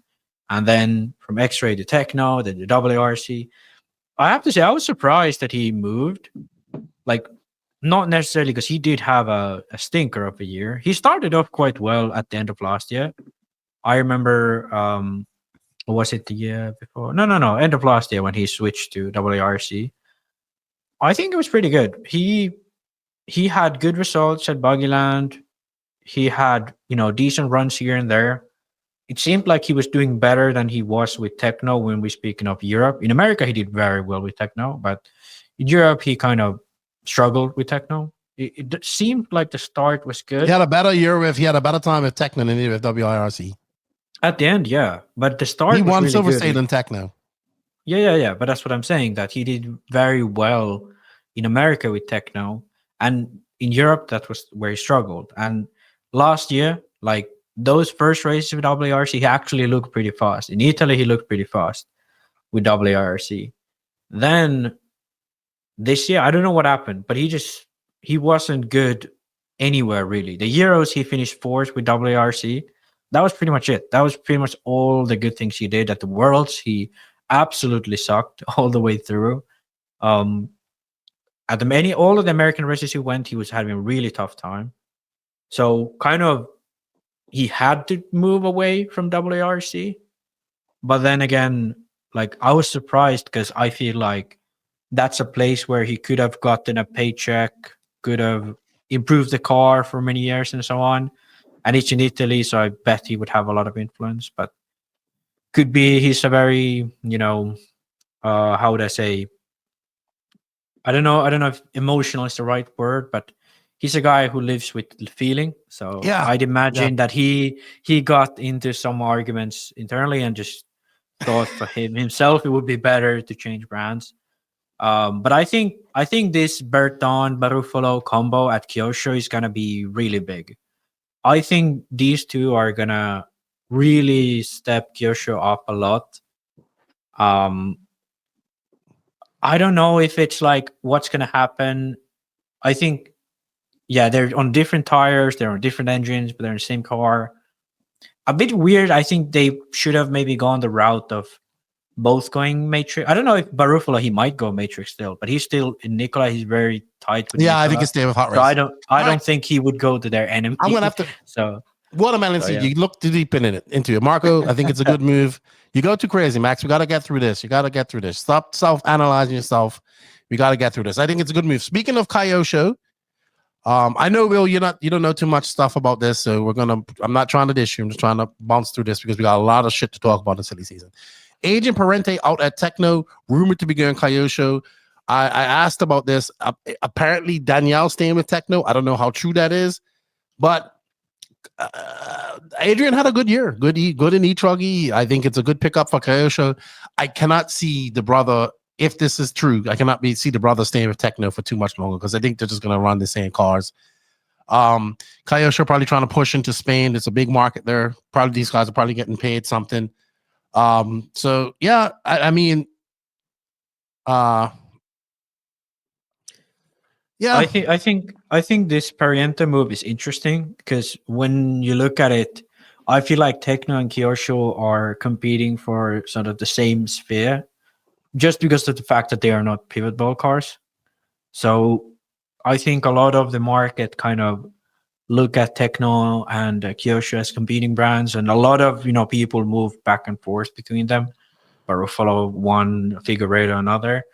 So I think could be a little bit of a competition just because if they end up running both the different brands. But I don't know. It's going to be very, very interesting if they run different brands, because when Kilic brothers ran different tires, they just ended up saying this is not working out. So what if these brothers run different cars? I don't think, and especially thinking of this because Adrian is fast. Just last weekend they had a race in Spain. Adrian beat Daniel in the race. So imagine this scenario where, let's say, Adrian gets better, more comfortable. Kyosho arguably is probably more established on the European turf. Granted, Tekno has made his way, but Kyosho is more established in Europe. They have a better heritage. Imagine Adrian starts consistently beating Daniel. How long do you think he's gonna be staying with Tekno? He's gonna try his brother's car. He's gonna be like, oh, maybe this is better or whatever. So that dynamic is very salty for Daniel. Because the thing is here, Adrian knows what Tekno's like. So he's not gonna be thinking that. His younger brother is sort of the underdog. Older brother is like, I should be better. What if he's not? He's gonna be blaming the car first, even though that might not be the thing. So it's a very, very sensitive dynamic there. But if it's true that he's going to Kyosho, Adrian, Kyosho is going to have a fucking great team in Europe. They have Savoia. They have 2 fast Italians. They have one of the most promising Spanish drivers right now, if he ends up going. They're going to have probably the best team in the world in the next 5 years, if these guys hold on to Kyosho. They have Fee, they have Berton, they have Burfo, they have all of these guys who are going to be really fast and already are really fast. So it's interesting, very interesting. Okay. Any thoughts on that, Will? I think Kyosho is doing a good job in the USA too, with lots and and thing. We're going to talk about that a little bit later. Anything before we move on, William? Yeah, I kind of feel like Kyosho in the last few years kind of didn't have that many drivers. I don't know what their tactic was. Like, kind of when Boots left, I kind of felt like the car, I mean, I don't race here scale, I feel like the car's always been good. And I've seen like a lot of privateers kind of go for Kyosho because of the legacy it kind of has, and it's kind of like the quality and so on. But it's kind of good now. Like, it looks like they're rebuilding again, because I really think they did lack a race team a bit. So now see, like, they have Fee, and now they're having Buffalo, Pariente, and so on. And I'm sure it's just going to grow. So maybe it's a good sign from Kyosho that they're looking to kind of put more budget into the race team, which is kind of what I think they need. So yeah, that's kind of my thoughts on that. Yep, I agree with that. And of course, finally, we have Robert Battier to SWORKz as their like team manager, stuff like that. We talked about this a lot. I think we might have talked about it on the last podcast, but it's finally announced. Good luck to Robert at SWORKz. And I wish him all the best, man. I do. All right, let's go to USA. Sorry, did you guys want to wish Robert all the best as well? I do apologize. No, well, I do want to wish him all the best, but I didn't have anything specific to say, really. I think this is kind of what he wants or wanted at Mayako, and a comfortable environment to do that in sense that it's an established brand and you don't have to fight to sell cars, and just go to races and have a good time and put on a happy face. Well, he still has to work. He still has to work towards it. He still has to. Sure, but it's like he has people around him to make it easier. You know, he a little have bit to do all of the work. A little bit. So. All right. Let's get to the USA. First, we had lately heard Tater out. We forgot to mention Daniel Kopovic resigns for Schumacher. Tater out at TLR, Trinity, and Proline. XRAY looks to be the destination. From what I hear, they're just waiting to finish up contract. But then I'm starting to hear other things, so who knows? He signed a promotion for tires, I believe. This is all a part of TLR's plan to dismantle their pro team, which we're going to talk about later. But yeah, Tater's out. This is the Great Horizon Purge of 2024, I like to call it. We saw this happen at Proline. Will wants to get into this, but he's got to go. I don't think we're going to make it to there. So maybe Will can have his quick little rant. And then it's not official, but Phend saying that this is the last time he's going to be in his TLR car. It is official. We know that they're disbanding their team. XRAY likely destination for many weeks. SWORKz was trying, but we heard there's another contender, and we're going to talk about that in crazy season, because it might be confirmed, it might not, but it's fucking pretty amazing. That's why I'm on my phone all morning. You know what? Let's go to Tebow. He's at Nova Engines. Maybe on retirement is his picture, maybe on a shorter schedule to an extent. And Champlin re-signs a Schumacher, no surprise.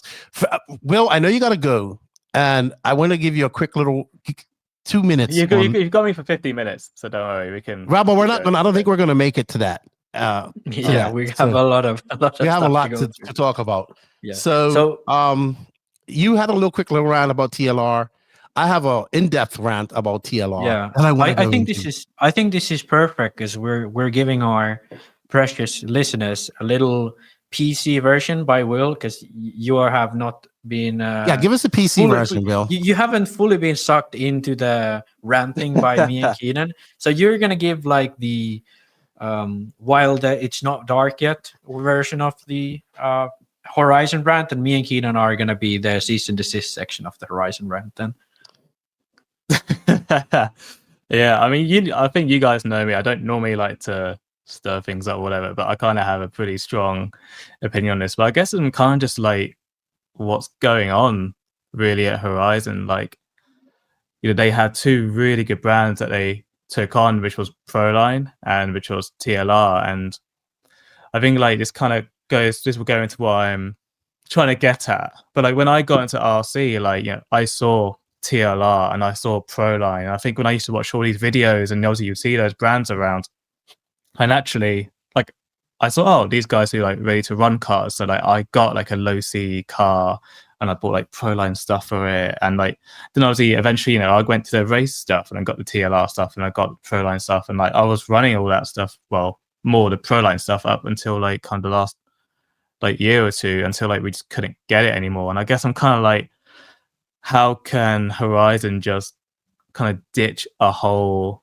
two brands like that? And like I'm assuming they've lost Taylor. That's one person they've lost. That's a lot of marketing value there. And I'm assuming they're going to get, obviously, Phend potentially looking as, well, looks like he's going his own ways. So I'm kind of like, well, you've lost so much marketing value just then. And then you have like, you want to go and put out a post and saying that it's going to be all good. Well, like, it's all good saying that after you've lost all your marketing value. Like, no one's gonna. It's cool. You might have a good car, but no one's, I feel like, will really want to stay or go there because there's not really going to be the support behind it. And it looks like you guys aren't invested anymore because Horizon, well, maybe TLR as a company and Proline as a company obviously want to keep going, but it sounds like Horizon's like, no, like it's just not worth it. But I actually feel like sometimes you got to kind of see the race stuff, even from a company like Horizon, as almost kind of like as a marketing channel, because had like as do full scale cars.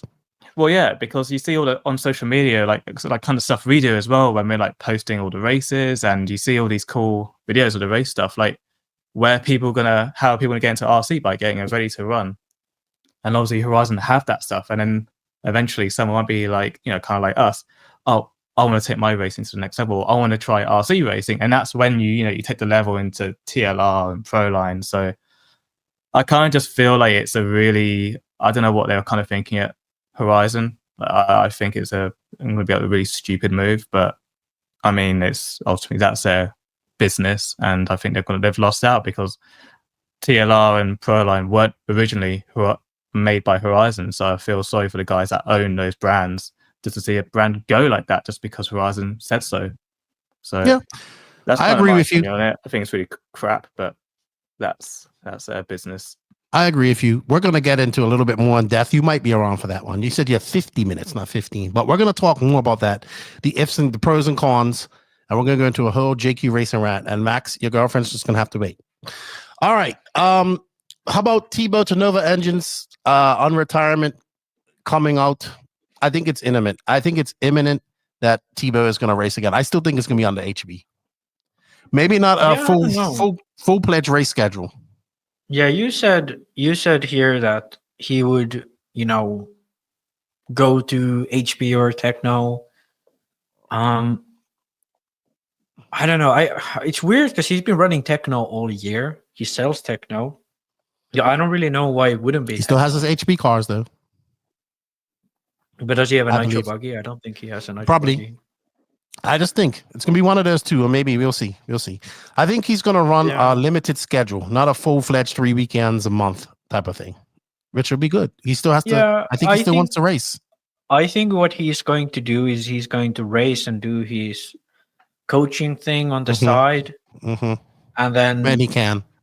yeah, so basically he can go to races, get paid by sponsors, and then get paid by the coaching. So he makes some profit of going to these races. Okay. And then he's going to sell his stuff. But I don't know. I feel like I don't know if he's not just very business minded, but this is like the worst way of doing things, saying you're retiring and then not actually going through with it and so on. But Yeah, we'll see. I don't know. We'll see. Yeah, I don't know what's gonna happen here. We'll just have to disappear again. We'll see. I hope he stays in RC. That's what I hope. All right, let's move on to how it looks like his AirPods failed, so he's got to go get a plug-in. All right, let's go to our next thing. Rest of the world. Jeff Hammond leaves Serpent, joins RC Maker. He's a big name in on-road in Australia. He's makes world finals. I don't even know who RC Maker is. I'll be honest with you. Okay, let me just take it over because I think I knew this section was something you had no idea of. So, okay, so Jeff Hammond, he's like one of the most social media active I know who he is. guys I know who in he on is. road. You know, and he's I'm also explaining for the off-road e-truggy American listeners who are most likely not going to know who he is either. So basically, he's a very big on-road guy in Australia. He's like not like a Naoto who wins the worlds, or even like a Jesse Davis who's really fast. He's like a guy who can make the main at the worlds. He's a guy who's really fast, but not like a guy you signed to win the worlds. But he definitely has a lot of outreach. He's been a big voice for Serpent all around the world, but especially in Australia and Asia. But he announced that he's going to leave Serpent. And RC Maker is from Ryan Baker, who released the new SB1 touring car with the shocks in the bottom. You know that one. Yes, I remember now. I remember. Yeah. So I feel like Jeff is going on to the brand to sort of take the car to the masses. They already have collaborated with OneUp, who we know is huge in sort of American on-road scene. They're the ones who kind of like somewhat have built automatics in the West Coast, especially. And then now in Australia, I think Jeff Hammond is going to be the face of the brand. In Europe, they have Monaco RC. I don't know. I feel like this brand is doing very well for considering it's basically just one guy who's been working on this for so long. So this is why I thought it was a very exciting announcement, because Jeff is a great guy to have as a face of a brand. He's kind of like, I don't want to say like a Ray Monday, but like similar type of face as Ray Monday is for Associated. The Jeff has been for Serpent. So I think that's really good for the on-road scene. On-road scene in Australia and for this brand specifically. Then another name I bet you have no idea who is Nicholas Lee. He's been a guy who's been running. I know who he is. Touring car guy from Singapore. Okay. Okay, good. But he's like he's made the main to big events in on-road. I don't know if he has made on-road worlds main. Didn't make it this time, but he has made in the past. I'm pretty sure. I'm not entirely, but pretty sure. He's been with Yokomo for the longest time. Left at the end of the year, and now he's going to XRAY. That's a big signing for XRAY in Asia. But I feel like they really haven't had that many big Asian guys at their team. Nicholas is going to be a big one. I don't know how affiliated Nicholas is with Hobbywing, but I know that he's been on their team as sort of an ambassador for them for a long while. So I think that's going to tie XRAY and Hobbywing somewhat more together. Who knows? But you know who else is leaving Yokomo? Dustin Fox. They're one USA driver. Well, Todd Hodge is still with him. Not Todd Hodge. You know, this time it's I who don't know either of those guys. So Dustin Fox was very fast in stock at Florida Carpet Champs. By the way, which I was told that you guys podcast 10 Scale Podcast is great, but we have to brush up on your stock knowledge. I think I think it has to be organic, like it's kind of like we bring spec into the sphere of popularity in like the NNRC sphere of popularity. And I think we have to make it naturally. I don't think we can force it like this is a top guy. We have to see that he's a top guy, And I think that's sort of, if we allow the stock drivers to present themselves as a stock pros, a spec pros, I think that's gonna like also allow them to deserve all the credit they get. If we're just like he's a big guy in spec, he ran Pink Pinions 5 years ago when no one did, it's gonna be kind of like lame. Like when we talk about the Matty G, everybody knows Matty G because he made it himself. But when we talk about some of these other guys, like, dude, he's fast in stock. Okay, cool. But you have to make it so that, even the dummies of spec like me and will get it too. Okay. I think it has to evolve naturally. We cannot force spec to be cool. It has to be cool. All right. You got it. You got it. All right. Up next is awaiting confirmation in silly season. Cav out at Schumacher and Sparko. Destinations look like Serpent. I've heard Mayako thrown in there as well. So we shall see. I know, Max, you're going to go on this rant about Cav doesn't deserve to be in and blah, blah, blah, blah, blah. But you know what? I have actually, in my heart for Cav. I know you cream for Cavalieri, but I'm actually happy if this is true. Where did you hear that he was out of, like, is it confirmed that he's out of Schumacher? Like how it hasn't been confirmed publicly, but I've heard it, and I heard about Sparko too a while ago. I've heard about Sparko. We talked about it like a month ago already. So I think Sparko is a done deal. And if he's going to Serpent, then yeah, it would make sense that he leaves Schumacher as well. But I think he's been doing pretty okay with Schumacher. He went to World's Main. He doing all right in America. Not great, but all right. But to be honest, I'm going to give some slack to Cavalieri. Serpent is one of those brands that were once great, have their moments in certain classes, but have particularly faded for a long period of time. Somehow, they still maintain as a somewhat successful brand in RC. I don't know how, but they do it. And if we look at Rank Cavalieri, they're a match made in heaven. They're both like on their last wins. They're still trying to scrape by, and some people, some nut jobs like Keenan, still believe in them.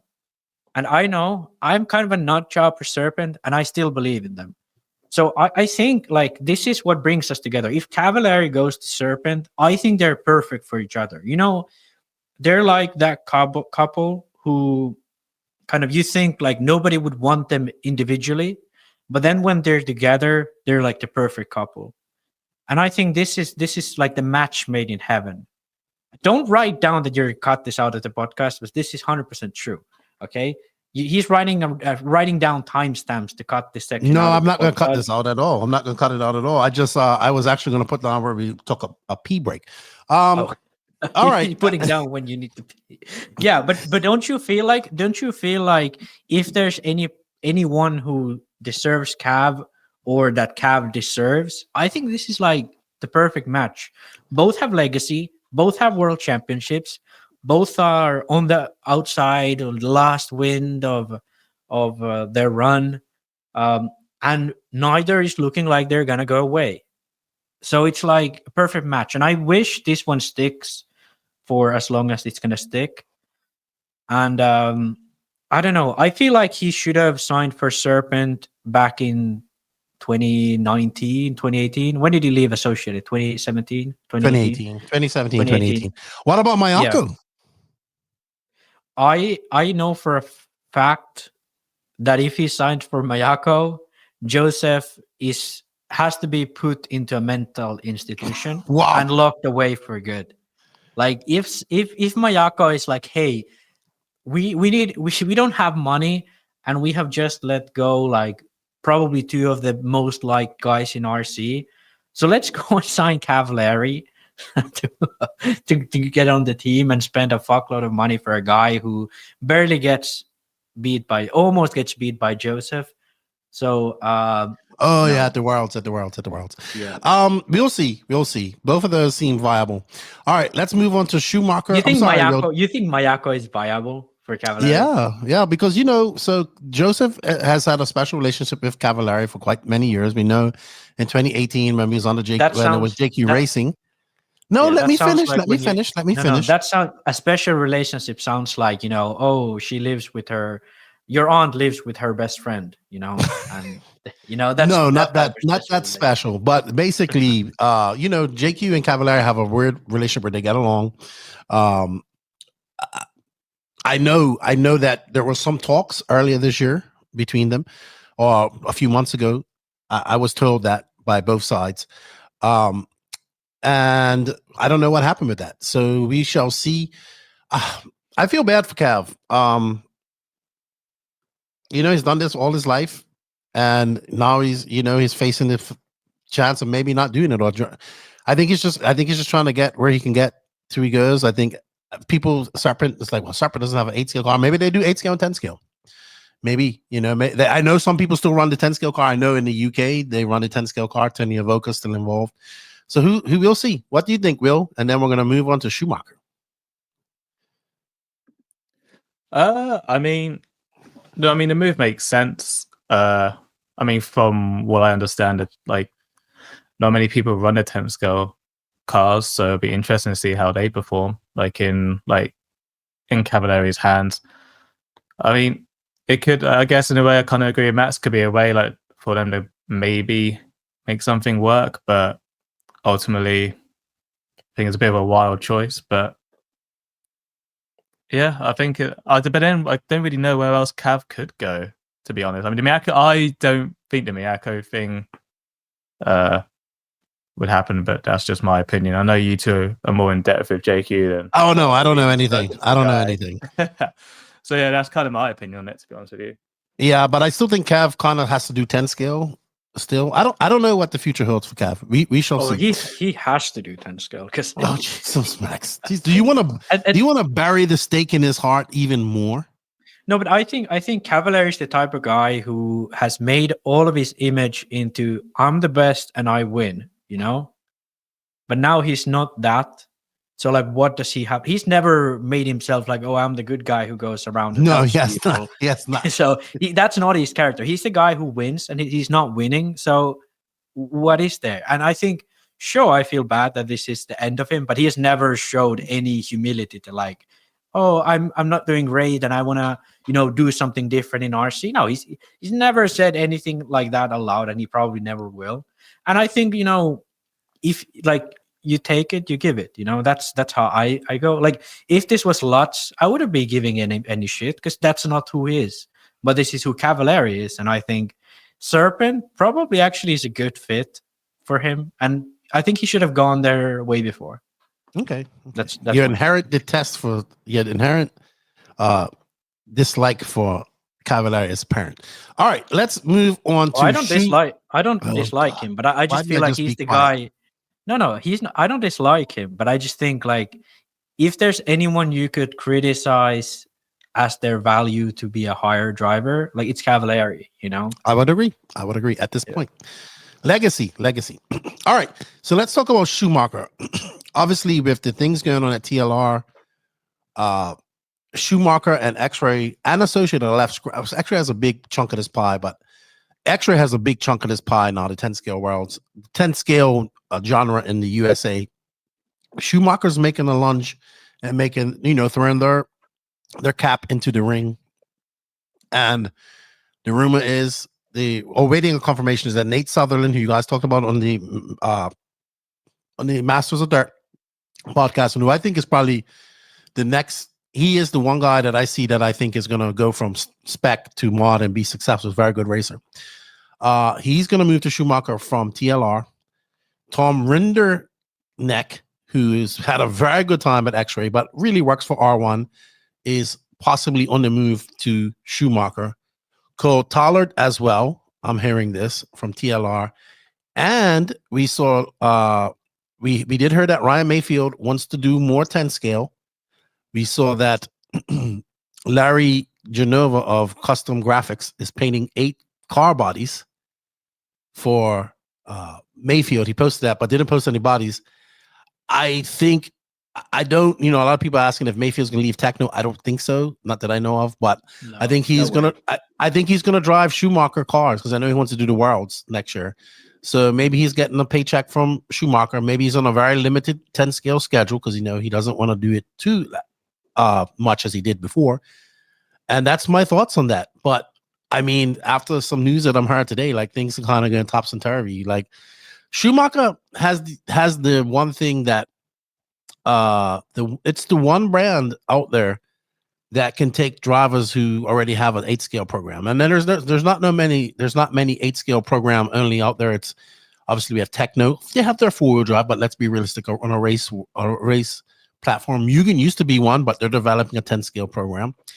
And of course, Mayako being one of the others. There's probably some other brands like WIRC, Serpent has a 10 scale. There's some other brands out there that do have this. But I think Ryan Mayfield's going to be driving Schumacher. I heard this a few times from people in 2025 in preparation for the World Championships. Will, as a English driver who gets to see lots of Schumachers, what do you think about these moves for these drivers? And I guess I would say Ryan Mayfield going to Schumacher on how are these Schumachers on dirt, man? Like we are going to a dirt track for the Worlds. So what's your thoughts on these moves? Well, I think it's really good for Schumacher to push a lot more in the US market because the cars are getting better and better. I think they've had a lot of good European drivers for a while. And I think, especially when I went to Masters, I was quite surprised at how much grip and traction the Schumacher cars actually developed. So I think, obviously, if it's true that carries out of Schumacher, then I guess obviously makes a lot more space for these guys to be on it. And I think it's good for them to grow. And I think the only thing I've noticed with Schumacher is I don't know how often they take input from the US guys, but obviously, I guess they have more drivers, I guess would encourage that even more. So, but I think I could see Nate going, I could see Tom going, I could maybe see Cole going. But I think I would be quite surprised if Mayfield goes, but I guess like you just said, having a dedicated program with Tekno probably makes sense to. Schumacher's probably one of the only real good options, I guess. So I could see it happening. And I think, it's good to see that Schumacher are growing because I've seen, especially in the last 5 years, that their market value seems to be increasing. So that's obviously a good sign for them. So I think it could be good. It'd be interesting to see, though, if it actually goes through.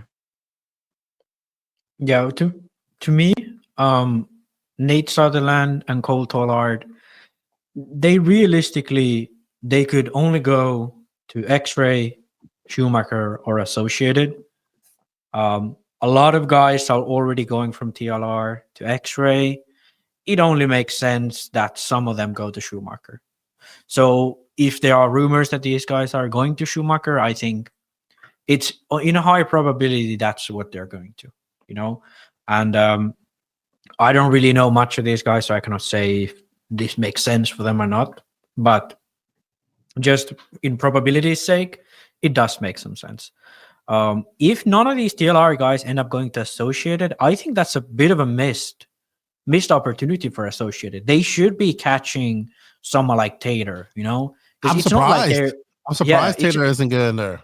Yeah, and it's not like Associated's 10 scale team in America is like packed with talent, like they have guys, but it's not like they have an incredible amount of guys because it's looking like XRAY is going to have more top guys next year in America than either of these big teams.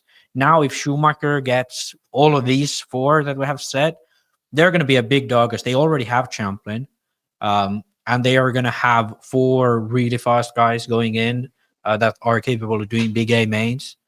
Now, Tom is an interesting one because he's been with XRAY since he started to be really involved with R1.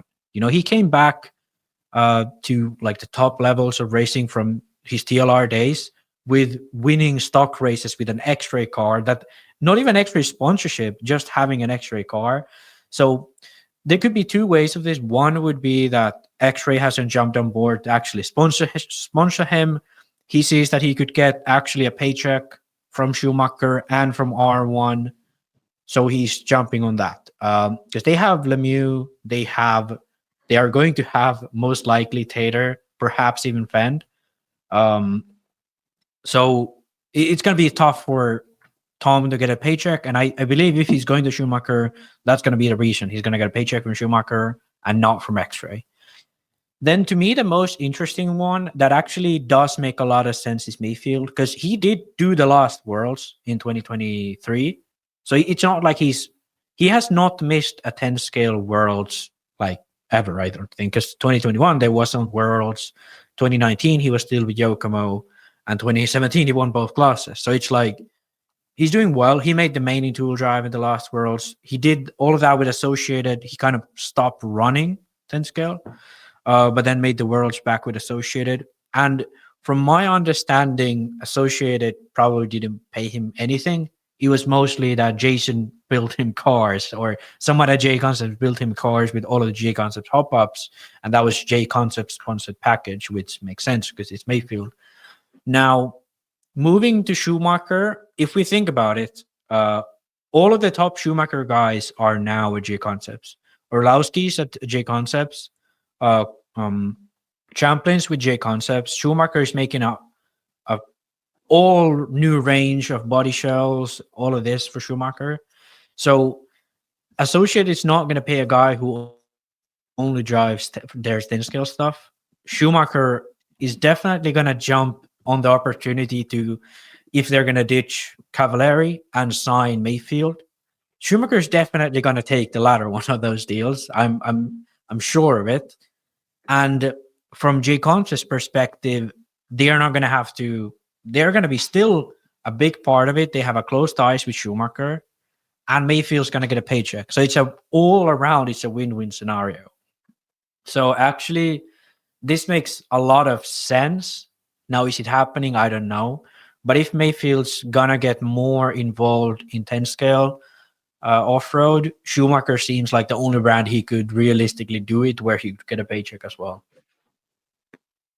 You know, something that kind of came to me as we talked about this company. What about Yokomo? Could we see Yokomo maybe be an option for one of these guys? I think like Yokomo. I don't think Yokomo is continuing for 10 scale off-road. I think they're gonna do a similar style move as Kyosho or Tamiya, and they're gonna see where they make money, which is drifting and on-road, and they're gonna step back. They just released a new car, the I don't know, can't remember the name, SF something or whatever. But that didn't seem like a race car. It seemed like a borderline RTR 10 scale off-road car. So I think Yokomo is not going to be investing in their 10 scale program. They had the Kilich brothers on board in Europe, but even that is gone now that they're going to Mugen. As you said, the last American Yokomo guys are leaving. So I don't really see why they would now again sign Mayfield after he left. To me, it doesn't make sense. It just doesn't really make sense to me. Like, why would they go back now? Okay. Moving on. Let's move to Brandon Rose, the pride of Texas, the only other driver this year to get American driver to get a win outside of Dakotah, Phend, Ryan Mayfield, and the Europeans that won in 8 scale by winning SIC last year. I know that Rose has been fishing. He was fishing. Sparko was trying to catch him. I know Mayako was trying to catch him. But it looks like someone told me this a few weeks ago because they saw him. But it looks like it's going to be associated for Brandon Rose. And I don't get this move, to be honest. I get it that they're going to pay him something as well, because that's what he's looking for. He's looking to get a paycheck. And it's unfortunate that he probably wasn't getting the bigger paycheck at SWORKz. But when I really looked at it, Brandon Rose has probably outscored the top 1/8 scale associated American guys all year at every race he's been to. Pretty much. Well, that's why it makes sense. Yeah, but he doesn't do 10 scale. But then I thought, well, Lee Setzer is also 1/8 scale only. too. He's a 10 scale. He could do 10 scale, but he's been focused on 8 scale. So I can see that being a good move for Associated in that sense, with them bringing him on just to do 8 scale next year. I think But it's. Go ahead. That's what they need. Like when you think about it, the top year for Associated in 8 scale in America was probably 2021, when Aiden Hoare finished second at the Nats. They had Ryan Pavidis in the main. Spencer Rivkin was, I think, he finished around top 5. So that was probably the top year for Associated. Then 2022, that was when they brought out the B4. And since that, we remember watching SIC where Rivkin finished second at the beginning of 2022. And then after bringing out the B4, they have literally not had any big like wins or results or presence consistently. Sure, Rivkin won that one race, a TLR race, very good result. He's beating Mayfield around the California and Arizona area a few times. And Aiden Horn has had probably a few podiums here and there, as well as Jonah Wilson. He's been good.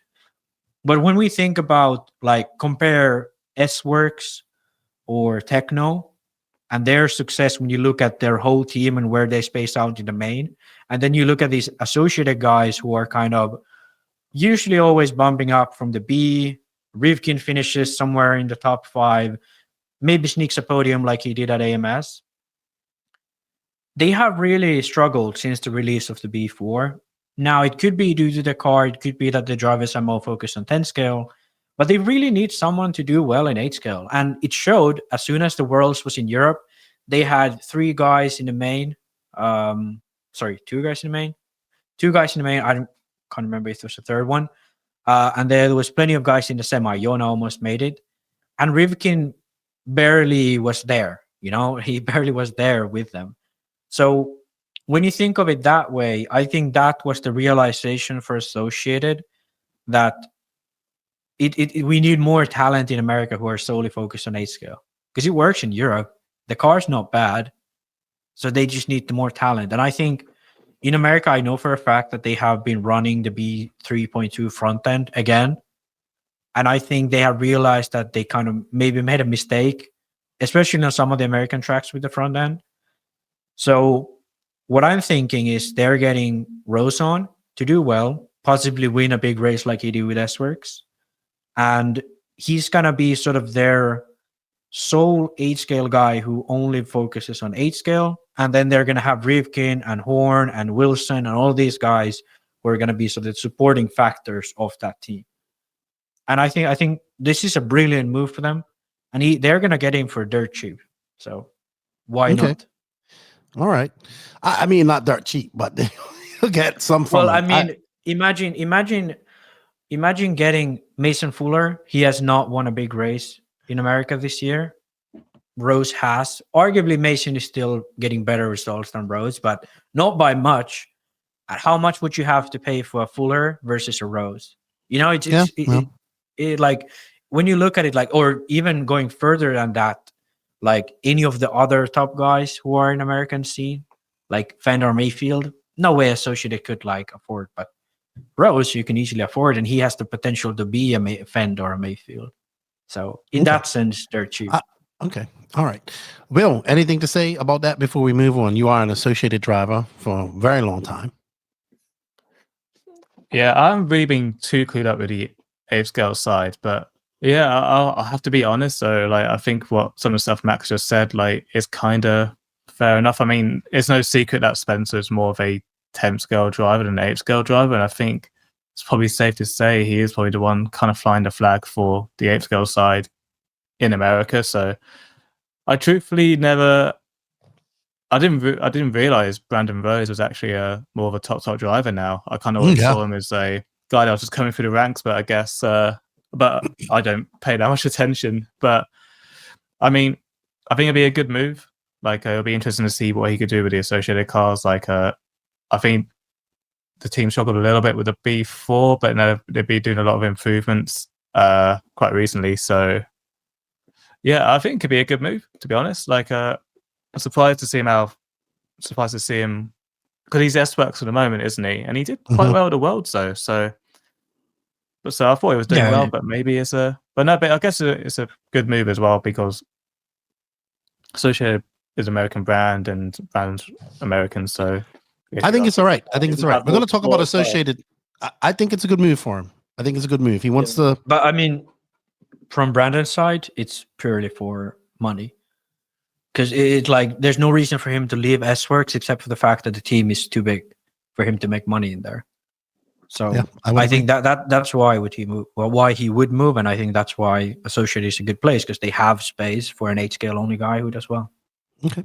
Up next, Joe Bornhorst. We know he's been out at SWORKz for quite some time. Seen running a Kyosho. I haven't heard anything else about that. I could see him running Kyosho maybe with Ryan Lutz, but I don't think he's going to run it on a full scale. I think he's kind of working in the real world now, you know what I mean, as we call it. So not sure what's going to happen to Bornhorst. If I think he still wants to race and enjoy it. And I think if he can get paid to do that on a minimum schedule, I think it's a win-win for him. Yeah, are Lutz and Bornhorst like tight? Because back in the day, when they was the two sole warriors for Tekno, it seemed like they got along quite well. And then Tekno kind of made the rough decision of kicking Lutz out to make room for Tebow, which probably was the right move from their perspective. But I don't know. To me, it kind of seemed like as soon as they kicked out Lutz, even Bornhorst started to do worse. So, jeez, some smacks. I mean, but if you think about it, I feel like when it was Bornhorst and Lutz, the synergy between them seemed good. I don't know, like if they are friends or if they get along, but I feel like they was the duo that was kind of always there in Truggy, and then after that, it kind of seemed to me that Bornhorst was kind of on the way out, like. Already there was a lot of internal strife between their drivers at some point, you know. Yeah. When you have all those alpha dogs competing, and Bornhorst was at a very high level of his career. He went over to SWORKz. We had some brilliance, you know, but never it kind of petered out at the end. And I think just real life got involved with that, and we'll see what the future holds for Bornhorst in his future, you know. All right. Yeah. Bruno leaving XRAY. Is this I think this is the last time you see Bruno in an XRAY car. Was in China. It's been incredibly quiet. This is kind of what kicked off silly season back at the Worlds. He was there in September. Infinity still looks like to be the destination for him. It looks like it's going to be Infinity doing 8-scale on-road and 10-scale touring car on, I guess, and 8-scale off-road, I guess. I don't know what else. I haven't heard anything else, but it's kind of written on the wall that he's leaving. Like I've been told that a few times. What if he goes to Schumacher? He could. Wouldn't that be funny? Because effectively, Infinity doesn't. They have a touring car, but they didn't even send out any drivers to the world. Right. Exactly. So it's like they kind of don't have a touring car platform. So what if actually Bruno would go to Schumacher for? I don't know. That's just a wild Bruno with him and his good friend Mikhail Orlovsky. That would be like Alain Prost and Senna, you know, all over again. I just watched that show actually on Netflix. That would be like those two getting together. Your thoughts on that, Will? I mean, I feel like the only logical place Bruno could go is Infinity, and I guess that could be they could use him to build up kind of the attempt on-road scene again, and maybe gives a chance for Bruno to run the Nitro on-road stuff as well. I mean, it would be funny to see him go Schumacher, because I think it's safe to say that XRAY Schumacher, well, I think they very much dislike each other. Now, but they dislike each other. So it would be so it would be interesting, but I mean, I don't know if Schumacher would have the budget to pay. Exactly. When they already he's basically doing the same thing. I don't know. I think he drives whatever he wants in 10 scale at some point, if he wants to. To be honest, like the weirdest thing about Bruno is that he's what is he? 2-time world champion in 10 scale off-road. Multiple-time European champion in 10 scale off-road. But from my understanding, he has never liked 10 scale off-road. Like that's the sort of idea I've got, that he's never liked 10 scale off-road. I don't know if he likes 8 scale off-road either, but I've understood that his sort of favorite classes are Nitro, on-road, and touring cars. So my assumption would be that he would race 8 scale off-road when he wants to, and then he would race Nitro on-road, and then he would race touring cars. So if that was sort of the sphere of racing he would do, then Infinity would cover all of that, because he could run any car he liked for touring until Infinity released their new touring car. And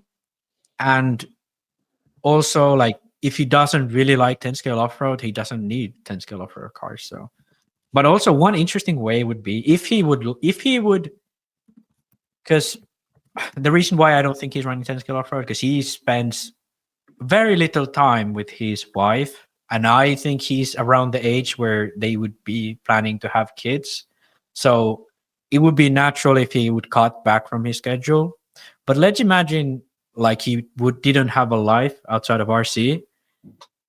Moving to Associated for 10 scale off-road and 8 scale and 10 scale on-road, and then everything else Infinity, he would make a Good move.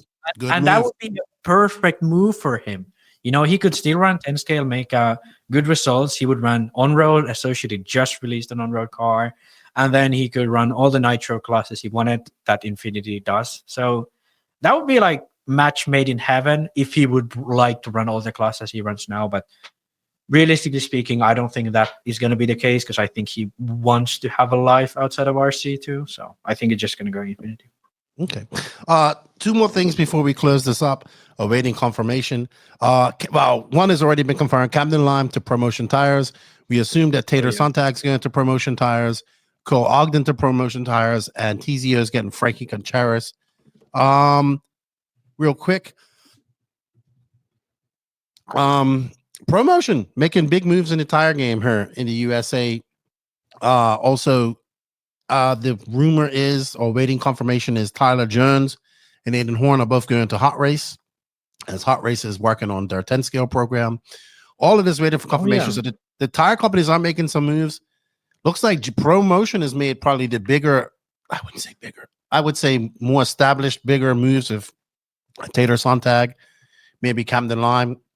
We will see what comes out of Tyler Jones and Aiden Horn for Hot Race, and TZO with Frankie Contreras, who's going to be traveling more, I'm told, as well, to races. So all kind of waiting those confirmations. By the time this podcast comes out, they might be confirmed.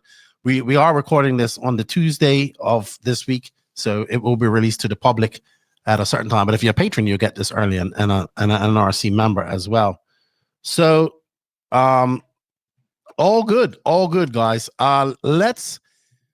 I know, Will, you're gonna have to leave us here, so I think we should probably. You gotta go. You're gonna leave us right as we get into some of the juicy stuff here. Unfortunately, you've been a good sport. I know. I wanted to wait for the juicy stuff, but you got a date or something. I don't know. You got something. No, you got another call. You got to do. That's what you got to do. Yeah, another call too. But we wanna thank you for your time, Will. We do apologize that we didn't get to the crazy stuff. Blame that guy.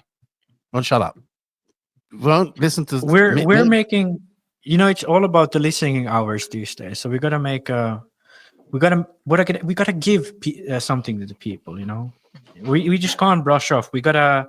I've had to reel you in so many times. Keenan, okay, I'm gonna say something that's gonna upset you a bit, but the reason why I have to go deep into this stuff is because I'm working with nothing here. I'm working with crumbs. I'm working with crumbs in terms of silly season. Okay, so I gotta make up. I gotta make up these. See you later, buddy. Thank you. See you later, Will. But you, on the other hand, we all know you're cooking the books. You are cooking the books. Oh my goodness! And this is the thing. Like you said, you're on your phone. You're getting info. Oh, this guy's running. Oh, Phend's running an XRAY with Paul Cigarello somewhere.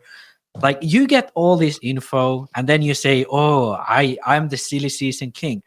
I see the hints as all of our viewers see, and then I make the right deductions at the right times And fingers crossed, I get it right. Okay.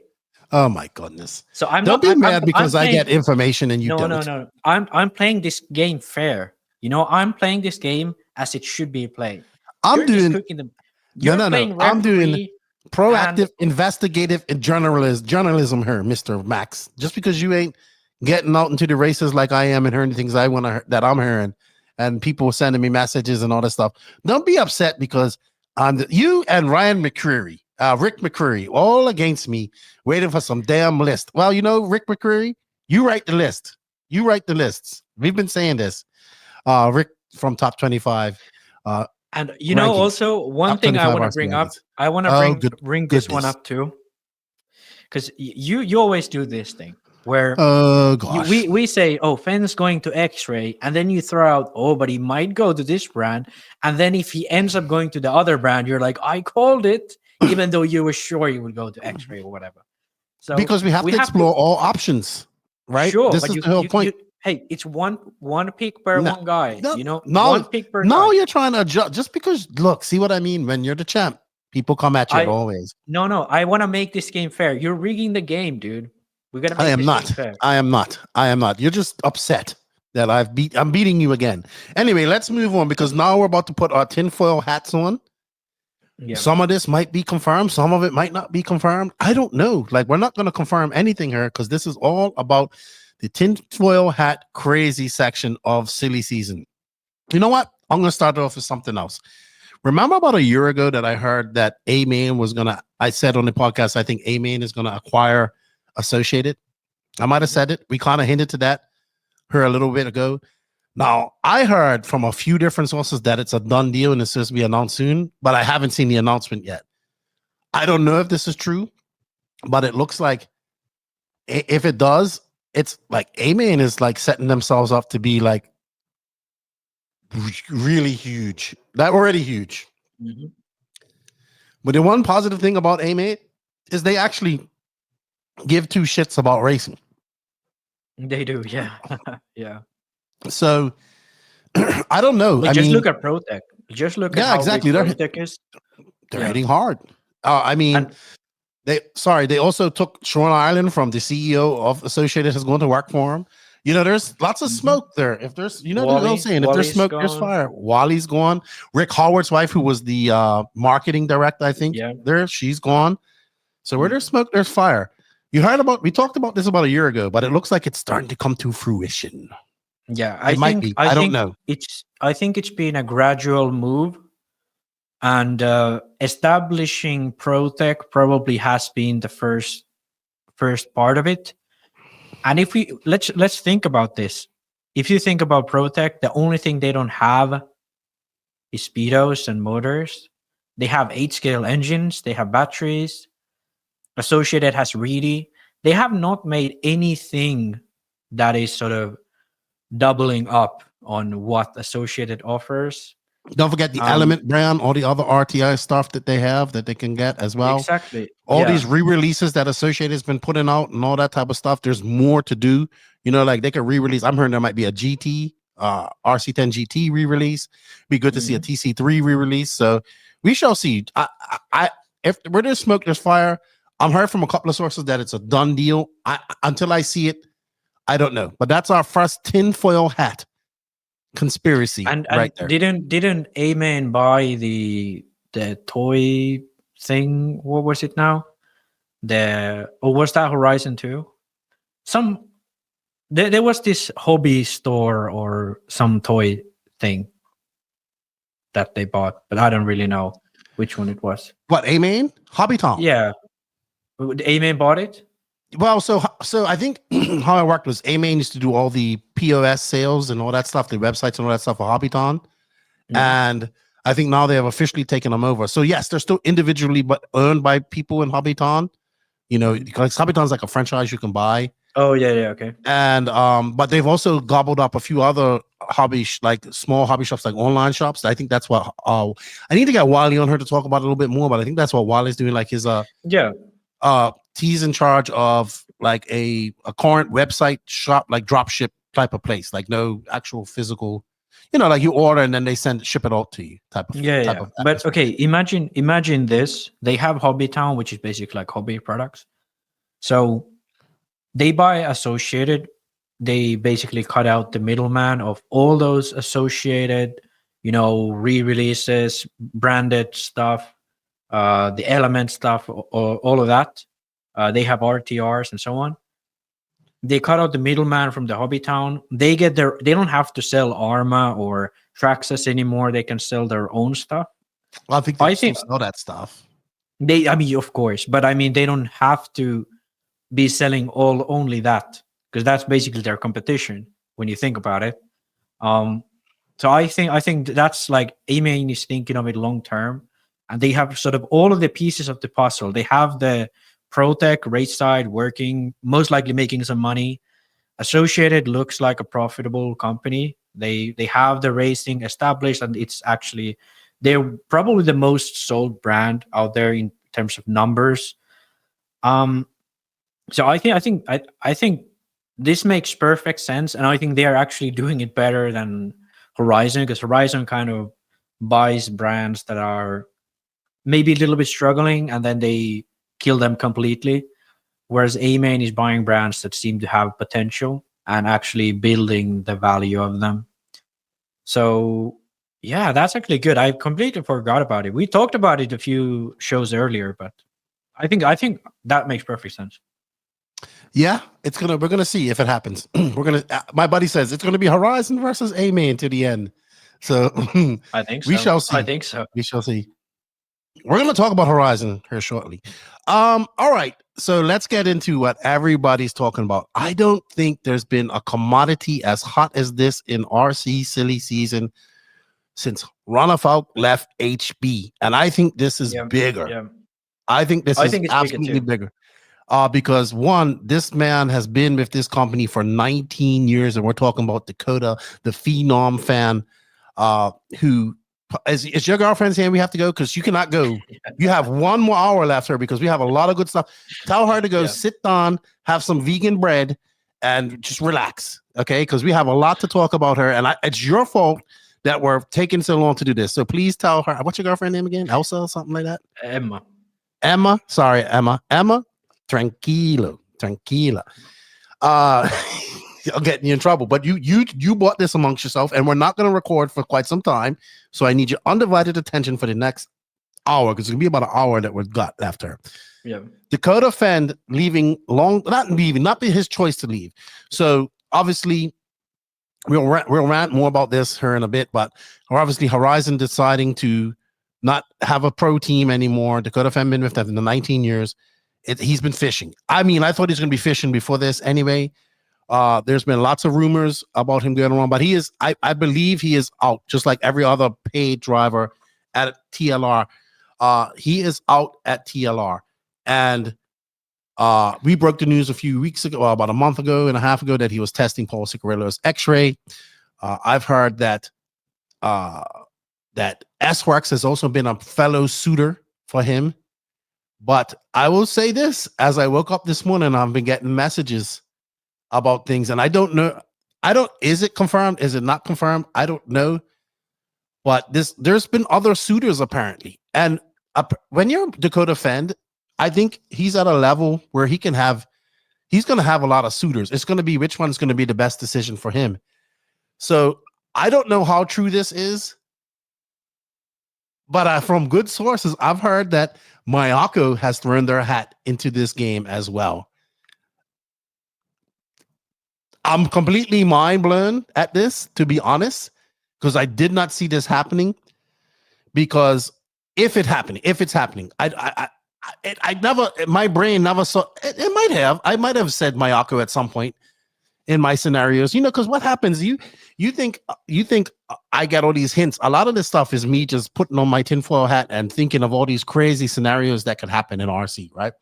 So this scenario with a possibility of Phend going to Mayako was the furthest away I could ever think of, because we all know that, that he runs 10 scale, and that's like one of his bread and butters and all that stuff. And the chances to run a 10 scale and 8 scale program separately are dwindling, right?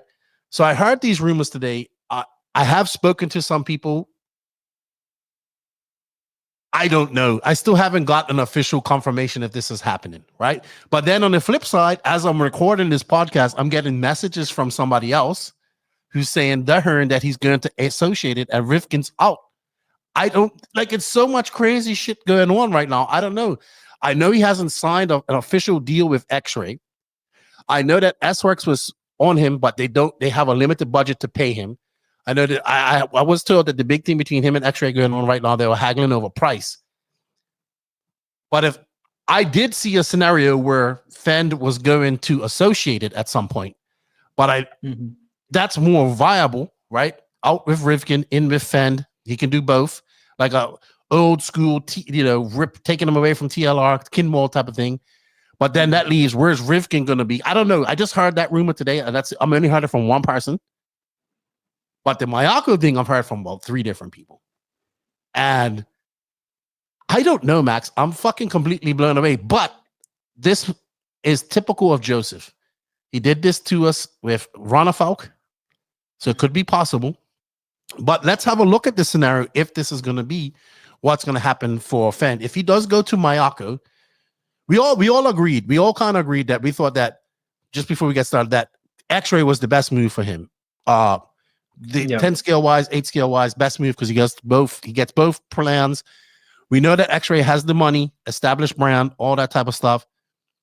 Support wise, big team in the USA in 10 scale, needs to upgrade an 8 scale, all that type of stuff. We do agree that on paper, that looks like the best scenario to go. Associated, same type of thing, going over there with 10 scale, 8 scale, maybe, that looks like a good scenario to go as well.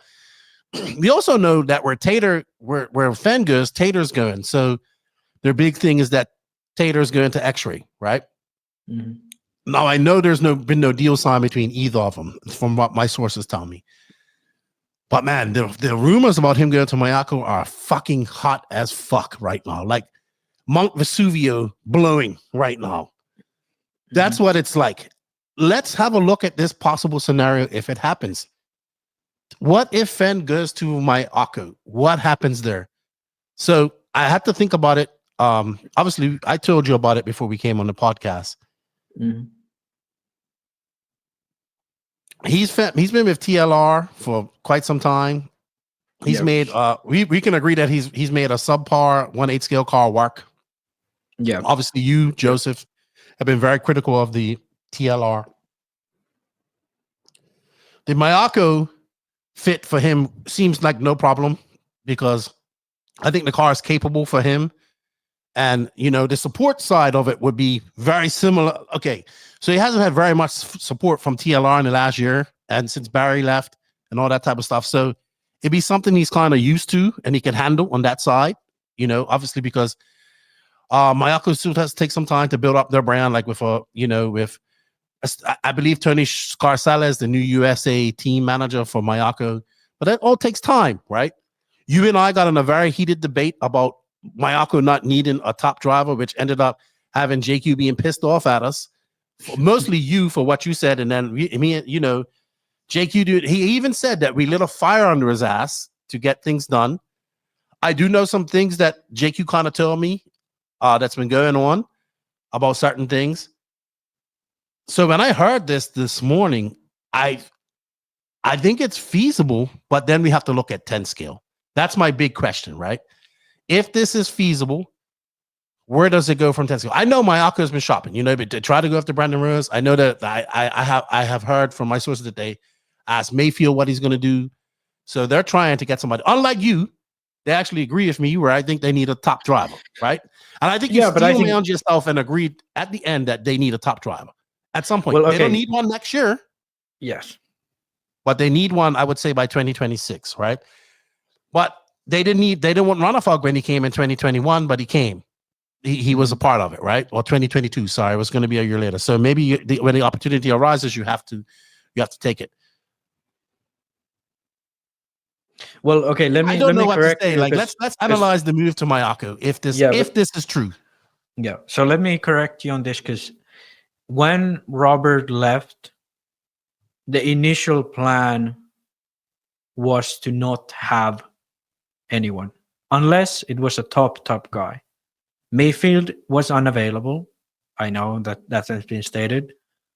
Brandon Rose was a guy who Joseph wasn't even thinking of, and no one inside Mayako was really thinking of, but that came from the service centers who was in touch with Brandon at AMS. So they tried that. Looks like not working out. Brandon's not going to Mayako. This Phend move, I don't know how long it's been in the works, but from my understanding, it has not been in the works for very long. So it's kind of like they realized he's leaving, they contacted him, and this is what it is. Knowing how much they paid David, knowing that they had David and Robert at the same time, Mayako is able to pay Phend more than XRAY. That's for sure. That's 100% for sure. Mayako is able to pay Phend more than XRAY would. And that's just because they are willing to pay more for a driver like him than XRAY would be, because XRAY has an established brand already. They have guys on the team, so on and so on. So that's sort of the thing I feel, because to be honest, for Phend, he would make more money running a Mayako in 8 scale and buying cars from the store for 10 scale, you know? And that's how it was for Runnerfolk. That's how it was for him. He made way more money, probably double in Mayako that he now makes at XRAY. Sure, David has other sponsors, but still, you know? Now coming to is this move real? I think the only way it would be real is that Phend sees that, you know, he's getting a secure paycheck. He can do whatever he wants, just like David. He has J Concepts, most likely. There's no reason for him to leave J Concepts. They are competitive tires. Yes. Any engine he wants, doesn't have to run FX like all the other XRAY guys. He has his own line with Ultimate and so on. I think that way he can make money from Ultimate, he can make money from J Concepts, and he can make money from Mayako. So there's way more money in it for him at Mayako. Now, with the support network, I don't think it's going to be that much different between Mayako and XRAY.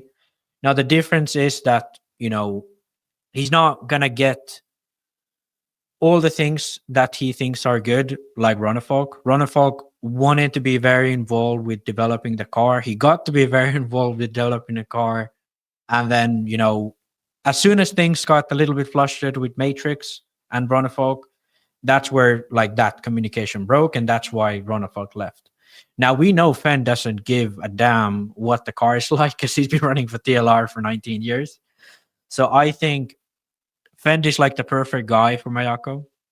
So I think the only thing stopping Phend from joining Mayako is that he wants to be part of an established brand, and that established brand would be XRAY or associated. But every other factor would point that Mayako would be the better option for him. And to be honest, I felt that Phend was the perfect opportunity for Mayako, but I don't think people were expecting him to leave until very late of the year, because he didn't give any signs of leaving TLR until very end of the year. And I think that's why XRAY kind of got the first hand of that. And I think now, just as more people came along, he has more opportunities. I think that's as simple as it is. But to be honest, if I was Phend, I would probably sign for Mayako, because that's the place where you could make a best way of living. And we all know it's not a bad car, so it's not like he's going to suck. And he doesn't need to run 10 scale to make that amount of money.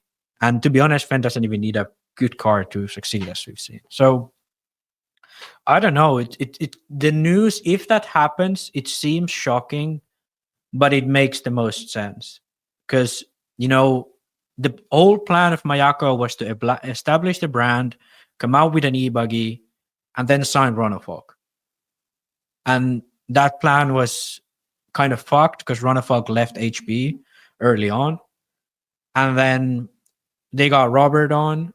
And then so it was like, okay, we have David and Robert. But then Thibaut wanted to come on. And that was kind of a deal that it was hard to say no to, because you got a Thibaut that's a top driver, and he basically went on to Mayako with not getting a salary unless he sold cars. So, yeah, I think this is now the second win of Mayako. If this happens, it's again a little bit bad timing. But then again, it's also the perfect timing because Joseph's back very involved with Mayako. So I have to admit, since that show, the social media has been awesome. The youth program down there, I saw that they just unrolled a whole bunch of guys up there in Australia. Kudos to those guys in Australia. Yeah, but that's the difference between Joseph not working for Mayako and Joseph working for Mayako. Yeah, I agree with you. I agree with you. Since they signed Robert, Joseph has been completely out from Mayako. So anything that happened between 2023 and now has been kind of not including Joseph whatsoever. Right, but Joseph is a double-edged sword. You get that Joseph who does all that really great social media stuff that looks great. Mm-hmm. Then you get that Joseph who starts commenting on Facebook under invisible speed, right? Or that type of stuff. So that's the double-edged sword that you get with that. Yeah, but I think that's kind of what I was speaking of, that if you want to do it without someone like Joseph, then the way they was doing it was not working. Obviously, now it's working great because he's working the job of what should be 3 normal people, but because he's an autistic, superhero in his mind, he can do all of those things, and he can do them very well because he's very skilled at the things he does. When he wants to. But that's the issue, like for Mayako, and I think it still persists until they find someone like him to do that, which is impossible to find anyone like him. But I think Phend would be the perfect match because he's everything like Ronafog, but he doesn't give a shit what you give him because he's going to make it work. Exactly. And he had to deal with lack of support for a long time, then periods of time with support. And when I mean support, like actually at the track, he can probably get support just via the Discord and all that, how they do it. Looking back now, because I know people outside looking in don't really know this, but I have been in close contact with all of the people who have run Mayako. The issue with Thibaut was that he needed someone to be at the track and tell him it's going to be fine, you're going to do well, tell him what setup change he needs to do, babysit him basically. With Ronafog, he needed someone to tell him to not go to Matrix and then be nice to him after that happened. And say that these things aren't working out. We believe in you. You're a number 1 guy. But because that didn't happen, he thought that he would get a different relationship somewhere else, Right. Because he thought he was the number 1 guy, and then he didn't feel like the number 1 guy after he went to Matrix. And then with Robert, the issue was that he's a guy with a kid, and he's trying to be a driver and a team manager. And various different things. Too much. And various different things. And he's not the type of guy like Joseph who can work all day through the night and do things. He's not that type of guy, He's the type of guy who wants to do things in a way, be nice to everyone, not be too dramatic and not overwork himself, Okay. I agree with all those points. I think all of those things, they have been the wrong people, as Joseph has stated. And I think Phend could be one piece of the puzzle who would be the right person. So actually, if this ends up going through, I think I might have to say that I have been wrong, because as a driver, I think Phend would just be a hardcore driver. Now let's say if he does do this, if this is a possibility, is Schumacher a possibility, or will he just drive whatever he wants and take contingency money from them? But who will foot the bill for him to go to these 10 scale races? Maybe a motor company, maybe. Or what, that's where I what if he signs to R1? What if he signs to R1 or 1UP? Right. Do they have enough budget to pay him for? Well, they have enough budget to pay Davey Bata. They have enough budget to pay Tom. So if they got Dakotah Phend running their stuff, running whichever car he wants, sure, they can make that out. But again, I think It just feels he doesn't need to run 10 scale. You know, he wants maybe to. he, well, if he wants to, he it's a could world run, year. It's a world year. He's gonna Yeah, want to but- run 10 scale. but Maybe he runs could whatever he run- wants. Best car for Exactly. dirt. Yeah, and the thing is, it's not like Mayako doesn't want to make a 10 scale; it just hasn't happened yet. But They could It be. could happen. JQ's always talked about design. He has a design for one, just hasn't built it. I don't know, man. I was so sure that he's going to X-ray. I'm thrown for a loop here. I actually just made a post on Facebook that this is blowing my mind. The associated, then you heard things like associated's out there. The associated thing that looks feasible. Then I'm hearing Tekno might be an option for him, but I can't see him, and he's going to want as much money as what Mayfield's making at Tekno, and that's going to be a big chunk of money for Tekno to come out and pay for both of them. And he's going to travel to every one of his races, have the same contingency and all that type of stuff. Basically, imagine that if Tekno gets Mayfield and Phend in, they're going to be constantly paying out extreme amounts of contingency every freaking race that they go to, because those guys usually make the top 3 at every race they go to, win or top 3. I still, in my bones, feel that X-Ray is the best move for him, because you said he doesn't need 10 scale, but I assume he wants to race 10 scale. Maybe with a child on the way, maybe he's looking for less of a program. Got to spend some time at home. But I will say this is a good move for Mayako if it happens.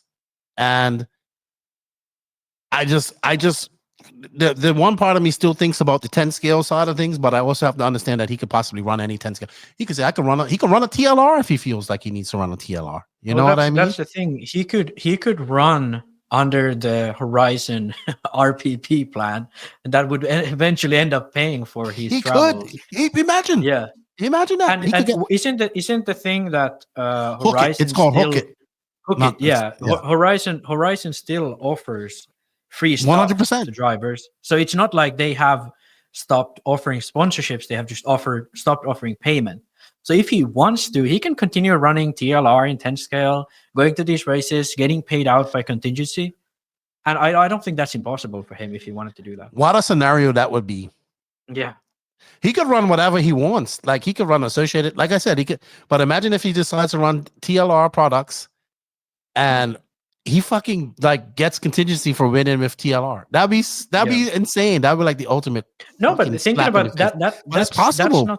That's not impossible. And we know, from sources that we have heard, that TLR offered these guys who are now leaving contingency and free stuff. So I bet if Phend negotiates a deal that, hey, I can run your stuff still, but I need this much contingency, sure, I bet they'll do it. Dude, what a tangled web of intricacy this has been. I mean, I did not wake up and expect this to happen before I got recording. Yeah, but I'm going to be honest with you. I think it's a strong possibility that this might happen. Oh, I don't doubt it for a second. I think the biggest if in this is Phend the type of character to not go to an established brand. Yeah, I think that's the only thing I'm concerned with. The money is not an issue. I know this is a perfect fit for Mayako. I think they can do anything he wants for 10 scale, whatever he wants to do. So, and the support, he's fine with it, and Mayako are able to present it because they did for Runafog. Like, he could have a mechanic at every race and so on, and JQ would definitely travel to America. So it's the only issue is if Phend is fine with JQ, if Phend is fine with going to a non-established brand. That's the only two things that are holding this move back. You know what this whole thing with Phend reminds me of? Adam Drake a la 2016 when he got let go from TLR. Everybody's wondering where he was going to go. I was 100% sure he was going to X-ray. Now I'm bamboozled. But this is the fun. Sorry. Excuse me. This is the fun side of silly season, right? Looking at all the options, exploring all the rumors, all that type of stuff. But if you heard that he goes Mayako, it's heard her. If he goes Mayako, you heard it her first. It'd be shocking if that happened. You know what I say to Joseph? Touche, good job. Glad we lit that fire under your ass. He's gonna fuck us off for that. He's gonna be like, I can see it now. All right, so I don't know. What do you guys think? Let us know in the comments. What do you think? Where's Phend gonna end up? Maybe by the end of this podcast, it will be released where he's going to end up. I'm pretty sure we're going to see him. His release of leaving TLR is done. But yeah, interesting stuff. Let us know in the chat what you guys think. And are we just two silly season conspiracy theorists that will fall for anything? Absolutely, I am. But I also tread lightly. So it's possible. All these moves are possible, but we don't know exactly which one. And I have to say, I don't know which one is actually going to happen this time. I don't. I do have I tell you what, though, that Mayako thing, man. When I tell you that, it's looking very plausible. Like, if I had to rate that out of a percentage, I'd say, from what I'm heard, 85% possibility, maybe more. But there's also I would say there's also an 85 to 90% that he goes to XRAY. I know that doesn't make sense. And I would say the thing that I've heard of AE is like 50-50. So going to be interesting. Touche to Mayako if that happens. Good job. I think it's a good move for them. Because I think he's the one driver besides Ryan Lutz, who I think is a very good addition, who can survive that year or two it's going to take Mayako to get reestablished again with like their manager and going back to races and all that type of stuff. And he can do that on his own because he's fucking. He showed up to AMS with nobody, just him and Tater. Yeah, and I here's the thing. I bet he's going to have more support under Mayako than he had this year from TLR, because there are very like bright service centers who know setup, who know how the car works, who are good at pitting. And for example, Tony, now that he's officially part of the management, he's going to be going to all of these races. So I think like I just think there's no issue with him going to Mayako. That's what I think. Wow, we went from not having a racer to no issue. Incredible. Yeah. Incredible. All right, you know what's up next, Max? It's time for a rant. We're going to a JQ racing rant. You've misplaced my videos, or I don't know where they are. So I'm gonna here we go. JQ racing rant. Woohoo! We are now at that point of the show where you should fasten those seatbelts and put your big boy pants on. Whoa. Things are about to get serious. It's time for the JQ racing rant.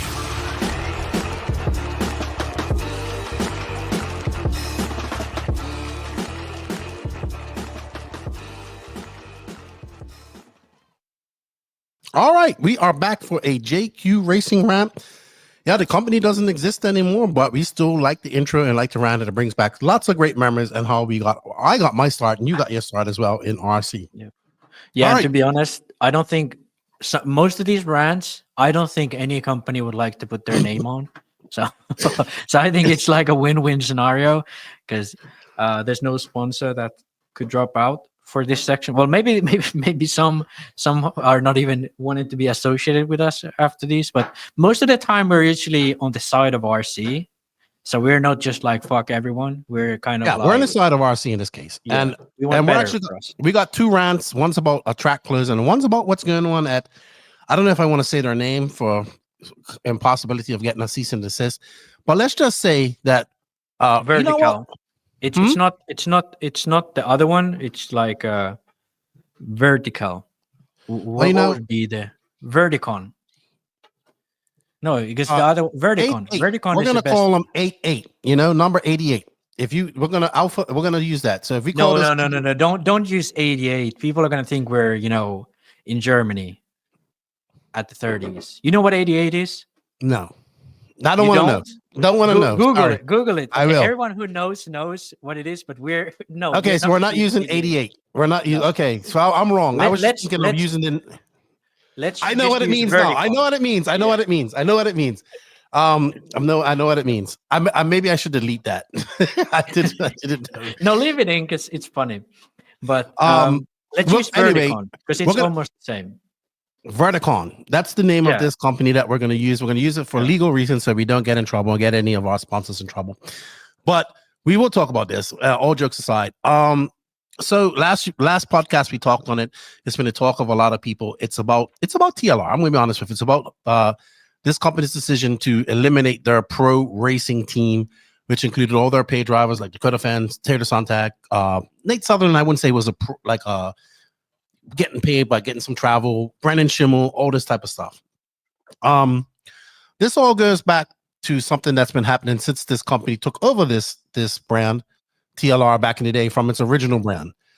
We can go back to 2016. We did mention it when they let go of Adam Drake, and everybody was shocked because he was the face and brand and name of this brand for many, many years, and has spent many time and won national titles and sold many of race kits for this team under a different ownership, obviously. And it went under the corporate umbrella that is Horizon Hobbies. We might as well just say the name too, so everybody knows who we're talking about. Things changed, right? Max is like, we're just cease and desist on the way. I think the funniest thing is, I don't think like you can cease and desist someone from another country. You'd have to go to the legal system. I don't know how that works, but you are closer to them. But I don't really. I mean, we're not talking about anything that nobody else is talking about online here. Yeah. And what's happening? They have eliminated their team as a race thing, and they've gone to the Hook It program. Now, the Hook It program, I did some research. It's been around in full scale motorsports and all that type of stuff for a long time. It's basically promoting drivers who are like sportsman drivers and all that stuff, giving some money back to them to go racing. Similar to what the RPP program is that TLR had, which I thought was great. I still think it's great to this day because it makes people accountable for their deals, right? My issue isn't with that at all. My issue with this isn't that at all. None of that stuff. I think all that stuff's great. My issue is with what this company has done to its pro team, right? A lot of people out there say we had this argument, we don't need a pro driver and all this type of stuff. And I actually have 2 comments because these comments were taken from basically Dakotah Phend's post talking about him. It's like a heartfelt moment where he's leaving. It's gonna be the last time driving a TLR, right? And these 2 comments are both on both sides of the spectrum of what people talk about when it comes to this. But first, before we go any further, let's just understand that we're talking about a man like Dakotah Phend, who's been racing for TLR for 19 years, since he was 5, right? Brand loyalty for all these years through very rough times. After that split, when they let go Drake back in 2016, it took fucking TLR forever to get back where they were. Some sort. And that, in my opinion, it started on the Gahan, was completed, it blossomed under Tran. Then, of course, the corporate bean counters pulled the rug under them and said, well, you can do it cheaper. And then it just kept, giving them less and less budget, because I just don't feel that this corporate company appreciates the racing side of things. Yes, I understand it costs money. I understand that it's not a value in terms of bringing money to their brand, as they more, they want to sell these RTRs and bashes, and I love all that stuff. But you bought a racing brand. You know what I mean? You bought it for its name. You use its name. You bought it. You use its name for your bashing stuff and all that type of stuff. But you renamed it. But that's where that name came from. TLR came from that Team Losi Racing, Team Losi. That's synonymous with what RC is racing's been as much as AE. Hang with me, Max. Hang with me. We're going to go a little longer. So, but to do this to this man's about to have a baby next year. He's been loyal to this company for many, many years. He's kept them relevant. People will say, well, Taylor won a world championship, but Phend has kept that company relevant for many, many years, carried that fucking race company on his back for years. And I think Tebow sums it up the best, because somebody made a comment about money and him leaving for more money. And this is what Tebow says on this post. He goes, I'm not going to say who made the comment, but he goes, hey, serious question here. You like your job. You've been there for 15 years. Everything is good there. The boss comes to you and says, hey, Dakotah, I'll use Dakotah's name. You're doing awesome. We appreciate your work here. We would love for you to continue here next year. Unfortunately, though, we can't pay you anything. We would just to be like, okay, sweet. I can work for free. Can't wait to see you all on Monday. Now, that's not exactly what happened. We know that they offered them 100% parts, obviously contingency, but basically you got to make your own way to work and go out there and win if you want to get paid. Just imagine if your boss came and said that to you tomorrow. You'd fucking kick shit. You'd be like, fuck no, I'm not working for this. I'm not doing this. Fuck that. You, myself, only idiots like me work for free. You know, I did it when I started with JQ Racing. Tell your girlfriend this is important. We need to focus. Tell her to don't stop flashing you. She's making food. She's making food, and she just dropped a half a bag of spinach into our pasta. So that was left. All right, but keep on going. Powerful like Popeye. I'm arguing. I'm agreeing with everything you say there, and yeah, exactly. It's a job for these guys to go race. Exactly, that's what they're getting paid for. Exactly. So just imagine that, right? Just imagine that. Now I'm gonna go to my good friend Captain Karl Vucinic, who is a Mugen driver and is a staunch believer in that we don't need professional drivers in RC and blah blah blah and and this is what he goes. And Mugen doesn't have a professional driver in the USA per se. They have Adam Drake and they have the Killick brothers, right? Karl Vucinic, we always get in these guys. He's a good friend of mine. He comments on the same thing. At the end of the day, if you're paying someone 50 grand and they're not bringing 50 grand back in, that's not a good business strategy. I'm not saying the full-blown purge is the greatest thing, but let's face it, these guys, with their feet on the ground, are your local and regional guys are the ones that are bringing money to each of these manufacturers, not the pros, and that's a proven fact. He has a point there too. These guys out here that are buying these cars and all this type of stuff are there for a reason. But the ironic thing about this with Karl is he's a Mugenite, right? Why is he a Mugenite? He's a Mugenite. He's really good friends with Adam Drake. He's really good friends with Rhonda Drake. Well, Adam Drake was a professional RC car racer for TLR for many, many years, right? Who got let go and dropped like a fucking stone in the Red Sea. And if it wasn't for Adam Drake, Karl would not be running fucking Mugen. I'm safe to say he is very good friends with Adam Drake. Adam Drake has established his name. He obviously his results don't matter. He's kind of out there just to, he looks like he's enjoying RC. He goes around, he does his clinics, he's established, he's got his engine business, he's made a name for himself in RC, and he deserves to with all the work that he's put in there. Unfortunately, to come under the corporate umbrella, it came under Mugen and what he's doing now. So it's kind of ironic that my good friend Karl is a loyal Mugenist, right? And Mugen is a racing brand. We got in this argument the other day, you and I, about Mayako and Mugen. Mugen is a racing brand. They don't make their money off of any bashing stuff. They make their stuff purely off of racing, which is a very minute budget. So it's obvious that they can't pay many guys, but they also rely on legacy. Now they're bringing Killick's brothers. They're bringing Burak over because why? They need a horse in the race to win, right? There's a difference between what Mugen's doing, even what Mayako's doing, because they're a racing brand, right? They just produce racing cars. TLR, the corporate umbrella that is Horizon, has the power and the money to put into RC racing and actually make it fucking awesome, right? They have that. They have the means to do that. They choose not to. And you know what? I understand that point 100% because when you look at it and you're counting beans, you're seeing that this costs money. But that, to me, is a fucking slap. But guess what? They want to sell parts to people. They want people to race their cars. They want these loyal TLR drivers to race their cars. And if you choose to race a TLR car, that's great. Just remember, it's not that low-C car that you remember from back in the day. The TLR that is now is not the TLR that was under Pops Losi or Gil Losi Jr. And what you remember when they were racing against AE. In my thoughts, I feel that TLR Horizon has turned their back on racing on a pro side because I think that that's the point, right? We have pro teams that provide pro drivers. And I, for one, would hate to see the pro side of things going on. Yes, we still need the sportsman guys. We need the intermediate guys and all that type of stuff.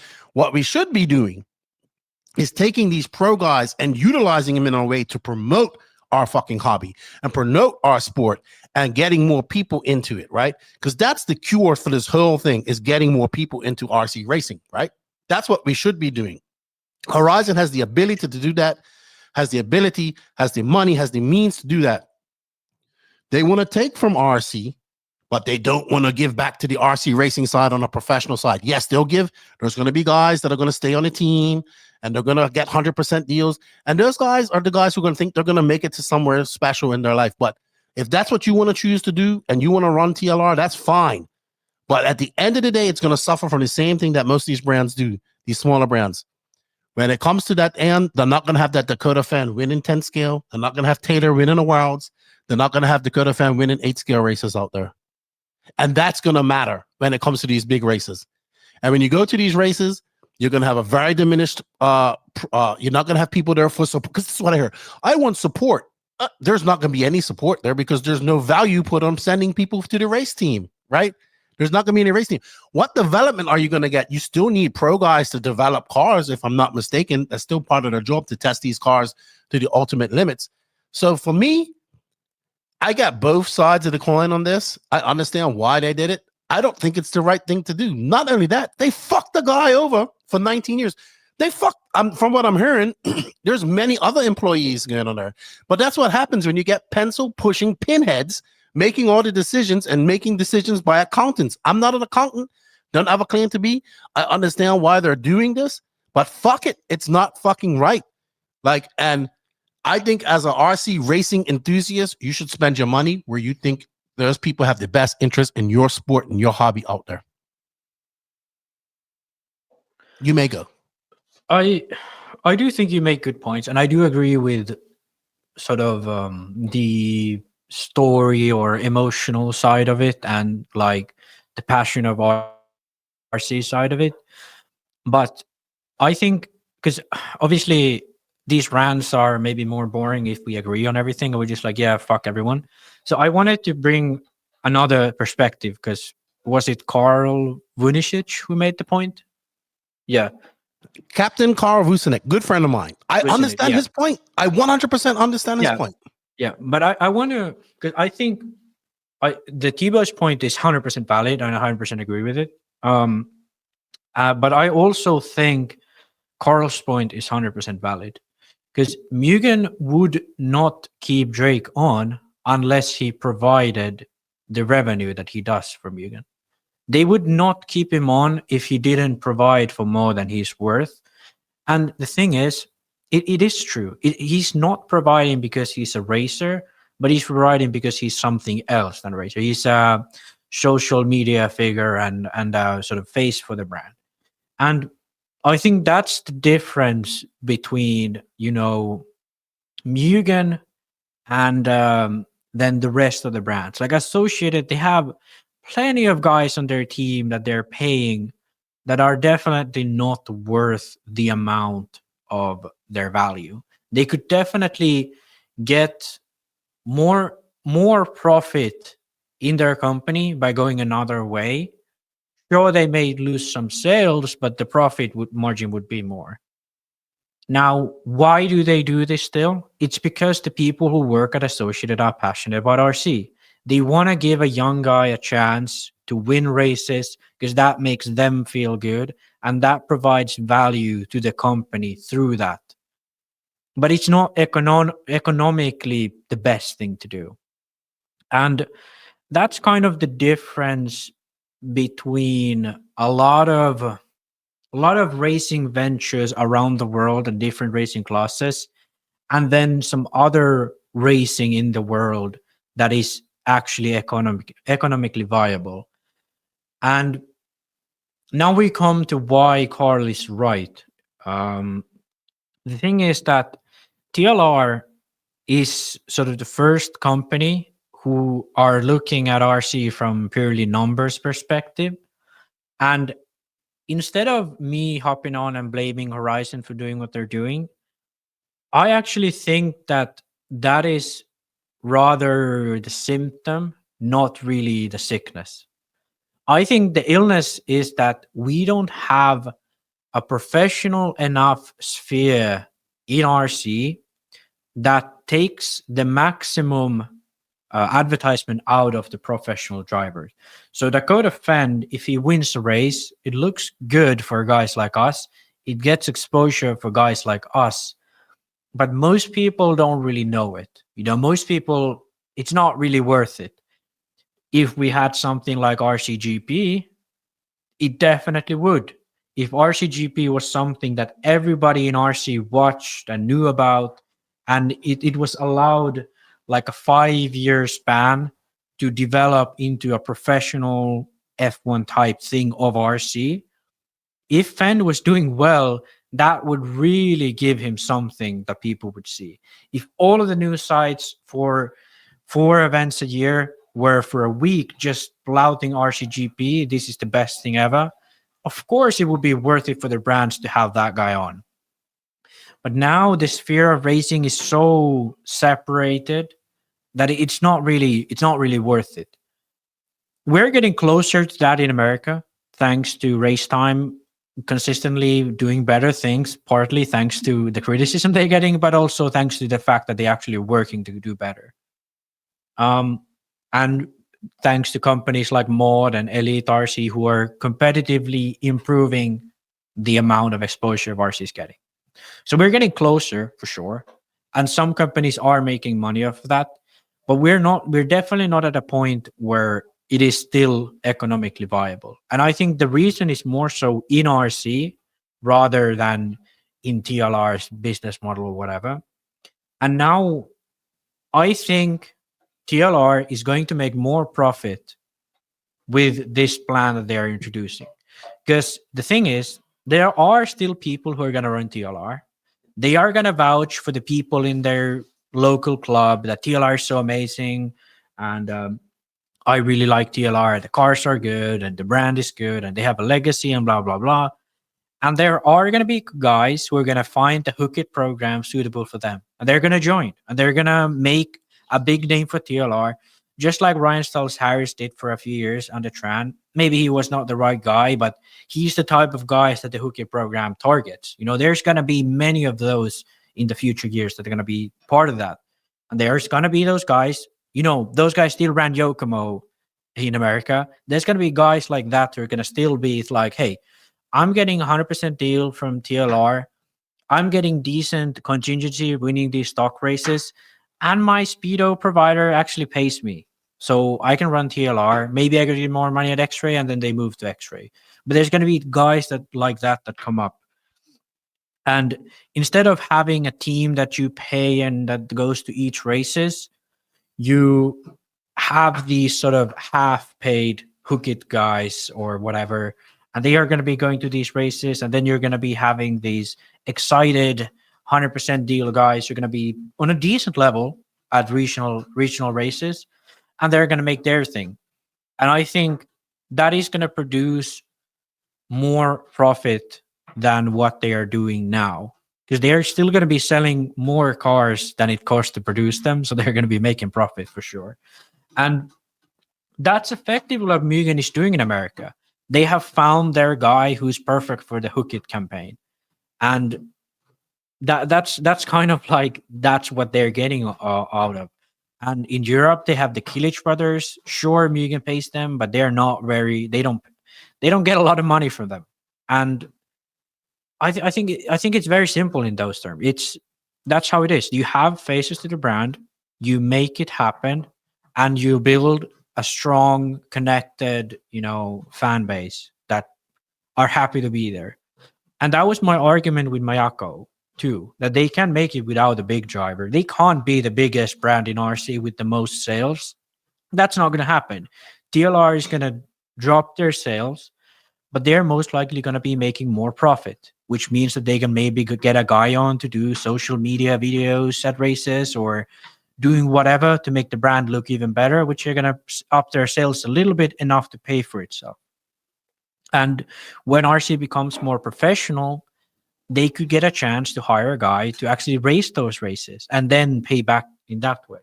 But I don't think that's going to happen very soon. So that's going to be way in the future. But I think at the end of the day, it's quite simple when you think about it. And sure, if you want to be the biggest brand in RC, you have to get a top pro. But if you want to be a profitable brand that has a big name for themselves by selling cars, you have to have other things too. And other things are good connections, good sales, good local support. And I think as long as you have that, you can cut a lot from having the top name. I don't disagree with anything you said. I don't. Yeah. But it aggravates me because they can. I get why they didn't. right? I get why they're going the route they're going. I'm not as optimistic as you. I think they're going to end up being like Traxxas, which is where they're going to get away from racing altogether, but still benefit from racing, kind of like Traxxas. But at the same time, racing also benefited from Traxxas. If you look at the Revo, T-Max, and the Slash. But it's very frustrating to see this. And this kind of goes to where I was listening to Wheel and Trigger last week. I think it was 2 weeks ago when Chase was talking about this. And he was like, this is what happens when you go corporate. And this is what happens when RC gets too big. And he was making that argument that RC shouldn't get big because then it goes corporate, right? But no, I think the opposite. It has to go bigger to not go corporate. Because it has to go bigger to grow, so everybody grows, and everybody eats. Yeah. It aggravates me to see this because there are companies like Mayako and you talked about Mugen, but they have their face, which is Adam Drake, but he got that from professional racing, right? And at some point, they have it with FCJ. Maybe they're not paying him, you know what I mean? But at some point, they have the Killix. At some point, they still have to have a dog in the race or a horse in the race, right? So the same with Losi, right? And I have no issue with the Hook It program, the RPP program, all this stuff. I still think that's all a great idea. I agree with all your aspects. I even 100% understand why Horizon accountants have done this. But it's no like, do you think how much money does Honda make off racing? You know what I mean? I know it's a different sphere and they get sponsors and stuff like that. But racing is a form of advertising, right? And I just see it. I see it as a slap in the face to that's what, like, if you're going to have this type of money and do this type of stuff, you give back to the people. Every type of company has their own RPP. We're giving discounts to everybody, all this type of stuff. This is just a little bit more official where people can make money. I think most companies now have contingencies where people can make all this type of stuff. I like the whole accountability for your deal, all that type of stuff. I'm always like that. When people were criticizing the RPP, I was one of their staunchest supporters. But I'm just saying, man, at this point, they're just doing, like, as a personal issue, like, how would you feel if you spent 19 years? I mean, this happens all the time in corporate world, right? 19 years and you fucking gone. And we're not talking about Phend. We're talking about, like, other people that have been involved. Todd Hodge decided to leave. He's going to RC1, I think it is. It's just the oval, which is actually a really cool class. I've got to tell you, I raced Mini Z while I was in the States. I loved it. It was fun. Thanks. Shout out to Scale Nation. So I got to see them one RC. So it's different scale oval cars from mini sprint, all that type of stuff, right? Awesome stuff. Each car is individually different. As a racer, as a hardcore racer who loves the pro side of things, I think it's fucked up. But I get it. And I'm so stuck. Like, I do think that the pro side of RC is going to dwindle, right? But here's a scenario that I think that people still think nowadays. I think that people think that this isn't a job for people, because it is still a job. Like, it is a job, man. This is a job. It's not a 9-to-5 job. It's a 24/7 job, right? And because I think the majority of people, 99.9% of the people that do RC racing do it as a hobby, right? And they think they want to do it as a job, but they don't really want to do it as a job because it's so much. Like, look at this man. He's about to have a kid and he's trying to find a ride for next year. That's not fucking fun. And he's one of the best in the world, right? Just imagine that. I think, let me tell you something. I think people think that the reason that these guys are good and where they are in RC is because of their deal and they get to travel to races and they don't have to pay for nothing. Because RC is one of those hobbies / sports where you can pretty much have the exact same thing as a top pro guy has. You can rub shoulders with that guy. You can do all that type of stuff, but you cannot have the talent that man has or that driver has. And it's no different from any other sport or motorsport. There's a reason Lewis Hamilton is number one. Very good work ethic, and he's fucking talented, right? There's a reason LeBron James is one of the best basketball players in the world because he's fucking talented and he fucking worked hard. Same goes with Lionel Messi, with Ronaldo and the soccer world and all. Why? There's certain people have a talent that you and I don't possess. And then they apply it. There's no fucking difference in RC. We just think because we can buy all the same stuff. We can rub shoulders with everybody, that we still have the same opportunity to be a pro. No, don't disrespect these guys' skills. They have a mentality and a talent that you and I don't possess, that I don't possess, you don't possess, because if you possessed it, you'd be a pro driver, right? And it doesn't matter that they get paid and that they get travel and they get free stuff. That's the minimum of stuff. They have that talent and that special something that most people don't have.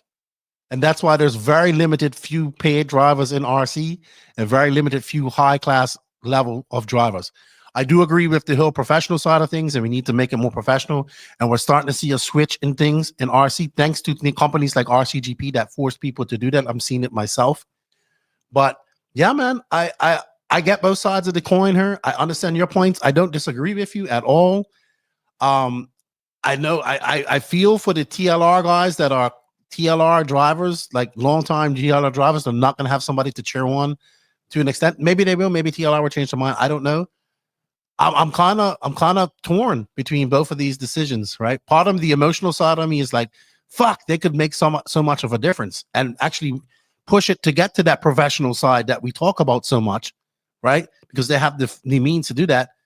But at the second side of me, I fucking 100% understand why they don't want to do it, because it's just a cost. It's a cost with no return, and that's what they're about, all return. So I don't know. Let us know in the comments what you guys think. I know there's going to be a lot of heated debate about this as well, as there has been. So let us know in the comments what you think about our decision. And I'm kind of at a steel man with this, Max. I'm kind of, I get it. You agree with me, but I also agree with you. It's just like the same. But I think the emotional side, the more heartfelt side, goes to the like, I want to see the continuance of the professional. Do I think the end of professional drivers is done? No, I just think we're going to see limited. Not every, like you said, Associated is not going to have a giant team with everybody getting paid. That's going to come to an end. Because at the end of the day, it's this still should be a sport and hobby for young kids to get into. And there should be still something for these young kids to aim for if that's to be a professional driver. Because right now, you can be a fucking gamer, a YouTube streamer. There's so much other things you can do. And that stuff takes talent and hard work too. But this is a little bit more physical and everything going. So I would hate to see that side of RC going. Max, one more, wrap it up, and then I'm going to go on to Indie RC closing, and then we're going to close out. Yeah, I think, because this is sort of a topic we've been discussing for as long as the podcast has been alive, like what's the future of professional racers? Back in the day, it was kind of like, it's weird, because back in the day, you was either a professional or then you was a customer. You know, that there was two options. But now it's kind of like 50% of the people are like contract customers. Then 20% of the people are like actual customers. And then you have 30% of people, like they might pay something, but they get mostly for free. And then sort of the last 10% of people are like those who actually have a chance at being fast. Some of them are paid fully. Some of them are paid because of something else they do in the industry. And then sort of that's about it. And I think the future of professionals is that there's going to be those guys now who are like the top 5 in each category in the world. So when you think of the worlds, we have those guys who can win. Those guys are going to be the ones who will be getting paid full time. So 5 from Europe, let's say, 5 from America, and then a few from Asia and Australia, depending on how good they are. Those are the guys who are getting paid just to race, and nothing else really matters, you know? And then there's going to be a list of guys who are going to be paid maybe a tiny amount, maybe so that they can like make their travels. And if they want to get more payment, they have to find other avenues, you know? Like they have to either have a hobby shop or an own brand that they sell stuff through with, or then they just straight up have a social media and then they get money through that. And I think that is the future of the professional scene, that the scope of people who are getting paid to be a full-time professional and just the race is going to get smaller and smaller. Just like F1, when you think about it, there's 20 guys who get paid and like 5 of them are getting paid by the sponsors to run the team. And that's just because they are affiliated with them. But that's just how it's going to be. People are going to be less judged by how good they actually are at racing and more judged by how big of a marketing advantage they are. And that's just how it's going to be. And that's the direction we've been going towards. And that's going to happen to a lot of these guys who are not able to actually win a lot. You know, like Mason Fuller is kind of like on the brink of that. Right now, he seems like a good investment to our brands because he's still young.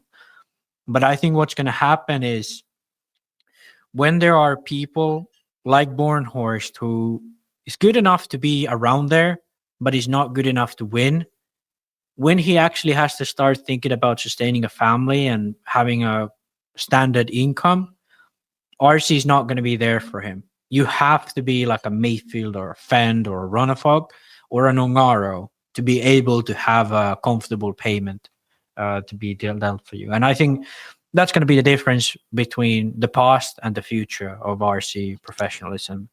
Yeah, and also I would add to that more is going to be expected out of these drivers on a professional level. That's what I would love to see. I don't know. Let us know in your thoughts. Will said he was going to hop back on, but I saw his message a little late.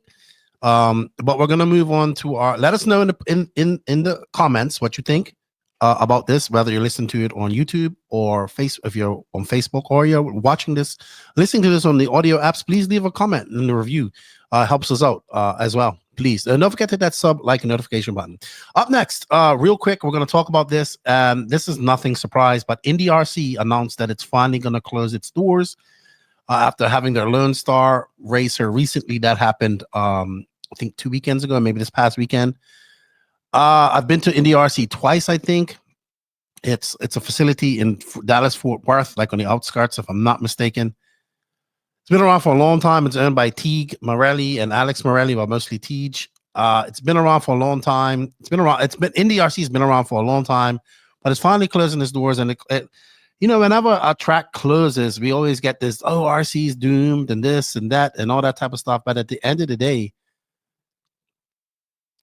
I'm just gonna say like this.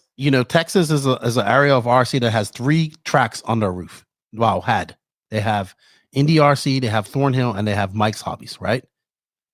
That's more tracks under one roof than all of America has, period. You know what I mean? The only other covered off-road tracks are like Adrenaline RC, which is a little smaller, but Texas is fortunate. But a lot of people think this is a sign of the hobby not being good and all that type of stuff. So I just want to back up a little bit. So Teague and the NNRC crew, I first met all these guys when we went to the 2018 DNC, right? Big, huge team at NNRC. Teague was there. Alex Morelli was there. I'm not going to lie. Teague is well off with money. So this is, they got into RC. They went full bore into RC. They bought NNRC, I assume, and they went hard for many years.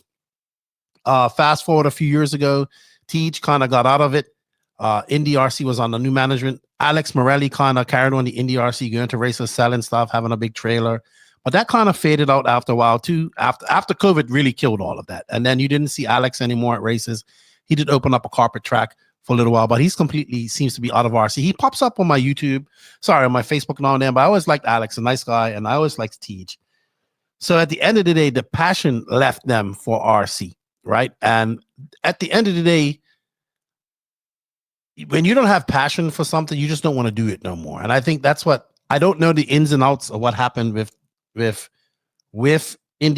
but it went on a different managers, and they pissed. Some people were happy with them, some people weren't.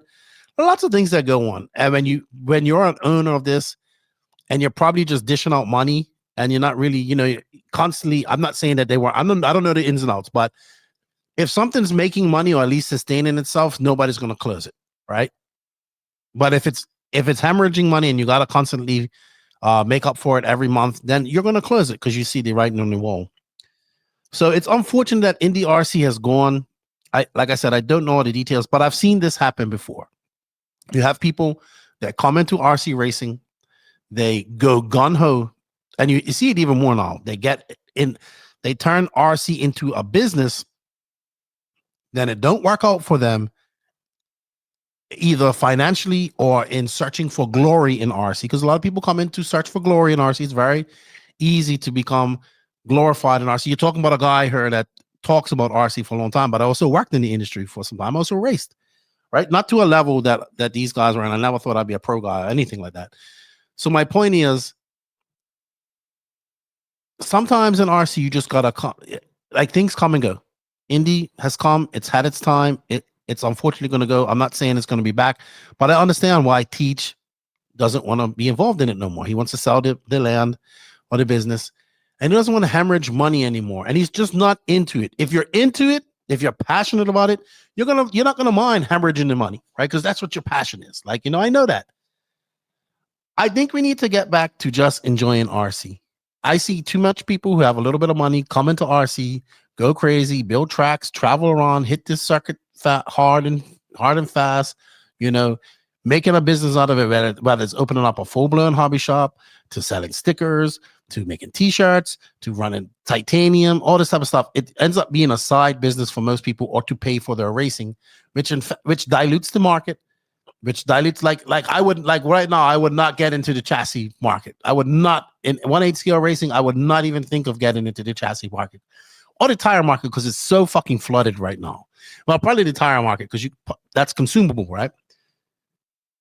But somebody's going to bring out a chance to get another chassis and have that dream of bringing that, that chassis to a market and doing something different than everybody else has. That's just not going to work right now. It's too many chassis in 8 scale. Some need to go. That's just the bottom line, right? And that's it. There's other little companies like that. It's okay to come into this sport, this hobby, and not make it a business. I'm telling you that this is no different from working like a regular job. I tell people all the time, when you work in the candy shop, the candy isn't as sweet no more. And that's what happens to people.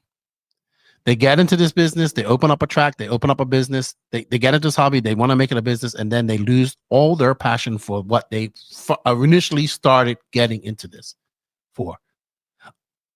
Even me, I get burnt out. I'm burnt out right now. But I still, once I get this mic and this camera going, it's my therapy. I enjoy it. But I don't have a product to sell besides what I'm talking about. I need to get my filter. Too many plosives. It's aggravating me. So I always see this doom and gloom that our track closed and all this stuff. And yes, you should support your local track. You should do this. You should do that. But some tracks, just like some chassis companies have to go, some tracks have to go away so people can appreciate them. Some areas have too many tracks. Not everybody can have a track that's 1 hour away from their house, because there's not enough races to support that. When you have too many tracks, you dilute the market, and everybody has a choice to go somewhere, and everybody suffers at the end of the day. There's just not enough people in RC to support that. And then there's people with money who do these type of things. They run out of passion, and when they run out of passion, they run out of time and patience for the money that they hemorrhage to do this. So I would say support your local tracks if you can, all of them that you can. And it's a thankless job having a track, and I can understand why anybody wants to close it at the end of the day.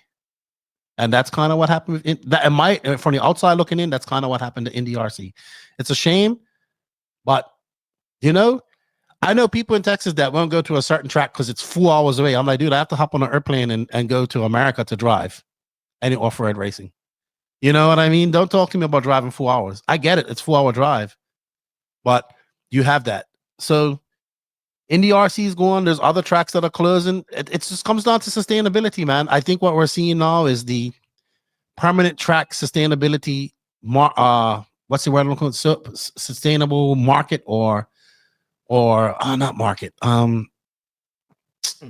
I for one think that the issue is just that Americans want everything indoors.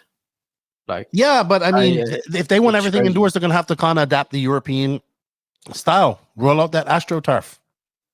Yeah, that's the thing. Like, all of these American tracks, they have these huge facilities, overhead, load out a lot of dirt inside them. You know, American, you know, heating and stuff like that, especially in Texas, not as expensive as here, but indoor facilities cost a lot of money. Like, and then they want 8-scale indoors too. Like, 8-scale is the class that's designed to run outdoors. So I get it why they want it, but do you know the sustainability of running these? I couldn't even imagine. Like, there's so much more money that can be made doing something else. I think people just have to understand that. Like, we're seeing the demise of the indoor clay 10-scale track in certain areas because you're gonna have to adapt that semi-permanent club atmosphere with tracks. Like there's gonna be a few that stay open because they can afford it. Because they got, you know, like Beach RC is a good one example. Like they have a track with a hobby shop, but don't you think sometimes Beach RC says, hey, the track area would be better surfaced as a bigger storefront and warehouse. You know what I mean? Yeah. That makes more money than the track probably. But because they're passionate about RC, they have it. So when we see tracks like this disappear, I don't think it's a necessary sign of the health of the industry and all that stuff. And we do need to get back to club race, but we need to get back to supporting these races. And we also have to learn that business model of indoor dirt tracks is a very tricky, costly business plan, in my opinion. But you know what? You know, I just got another text about what we was talking about. So it seems more and more what we was talking about earlier in silly season starts to be rearing its head. But anyway, man, I don't know what you have to say. I know we've been going for 4 hours. It's a long one this weekend. It'll be 3 hours and 50 minutes. Max, let us know what you guys think about our rants in the comments below, or whatever you think about our silly season predictions. And you know what, man? Thank you for your time, Max. I greatly appreciate it. Some exciting times going on in the silly season. I wonder if we're going to be right about what we're doing. I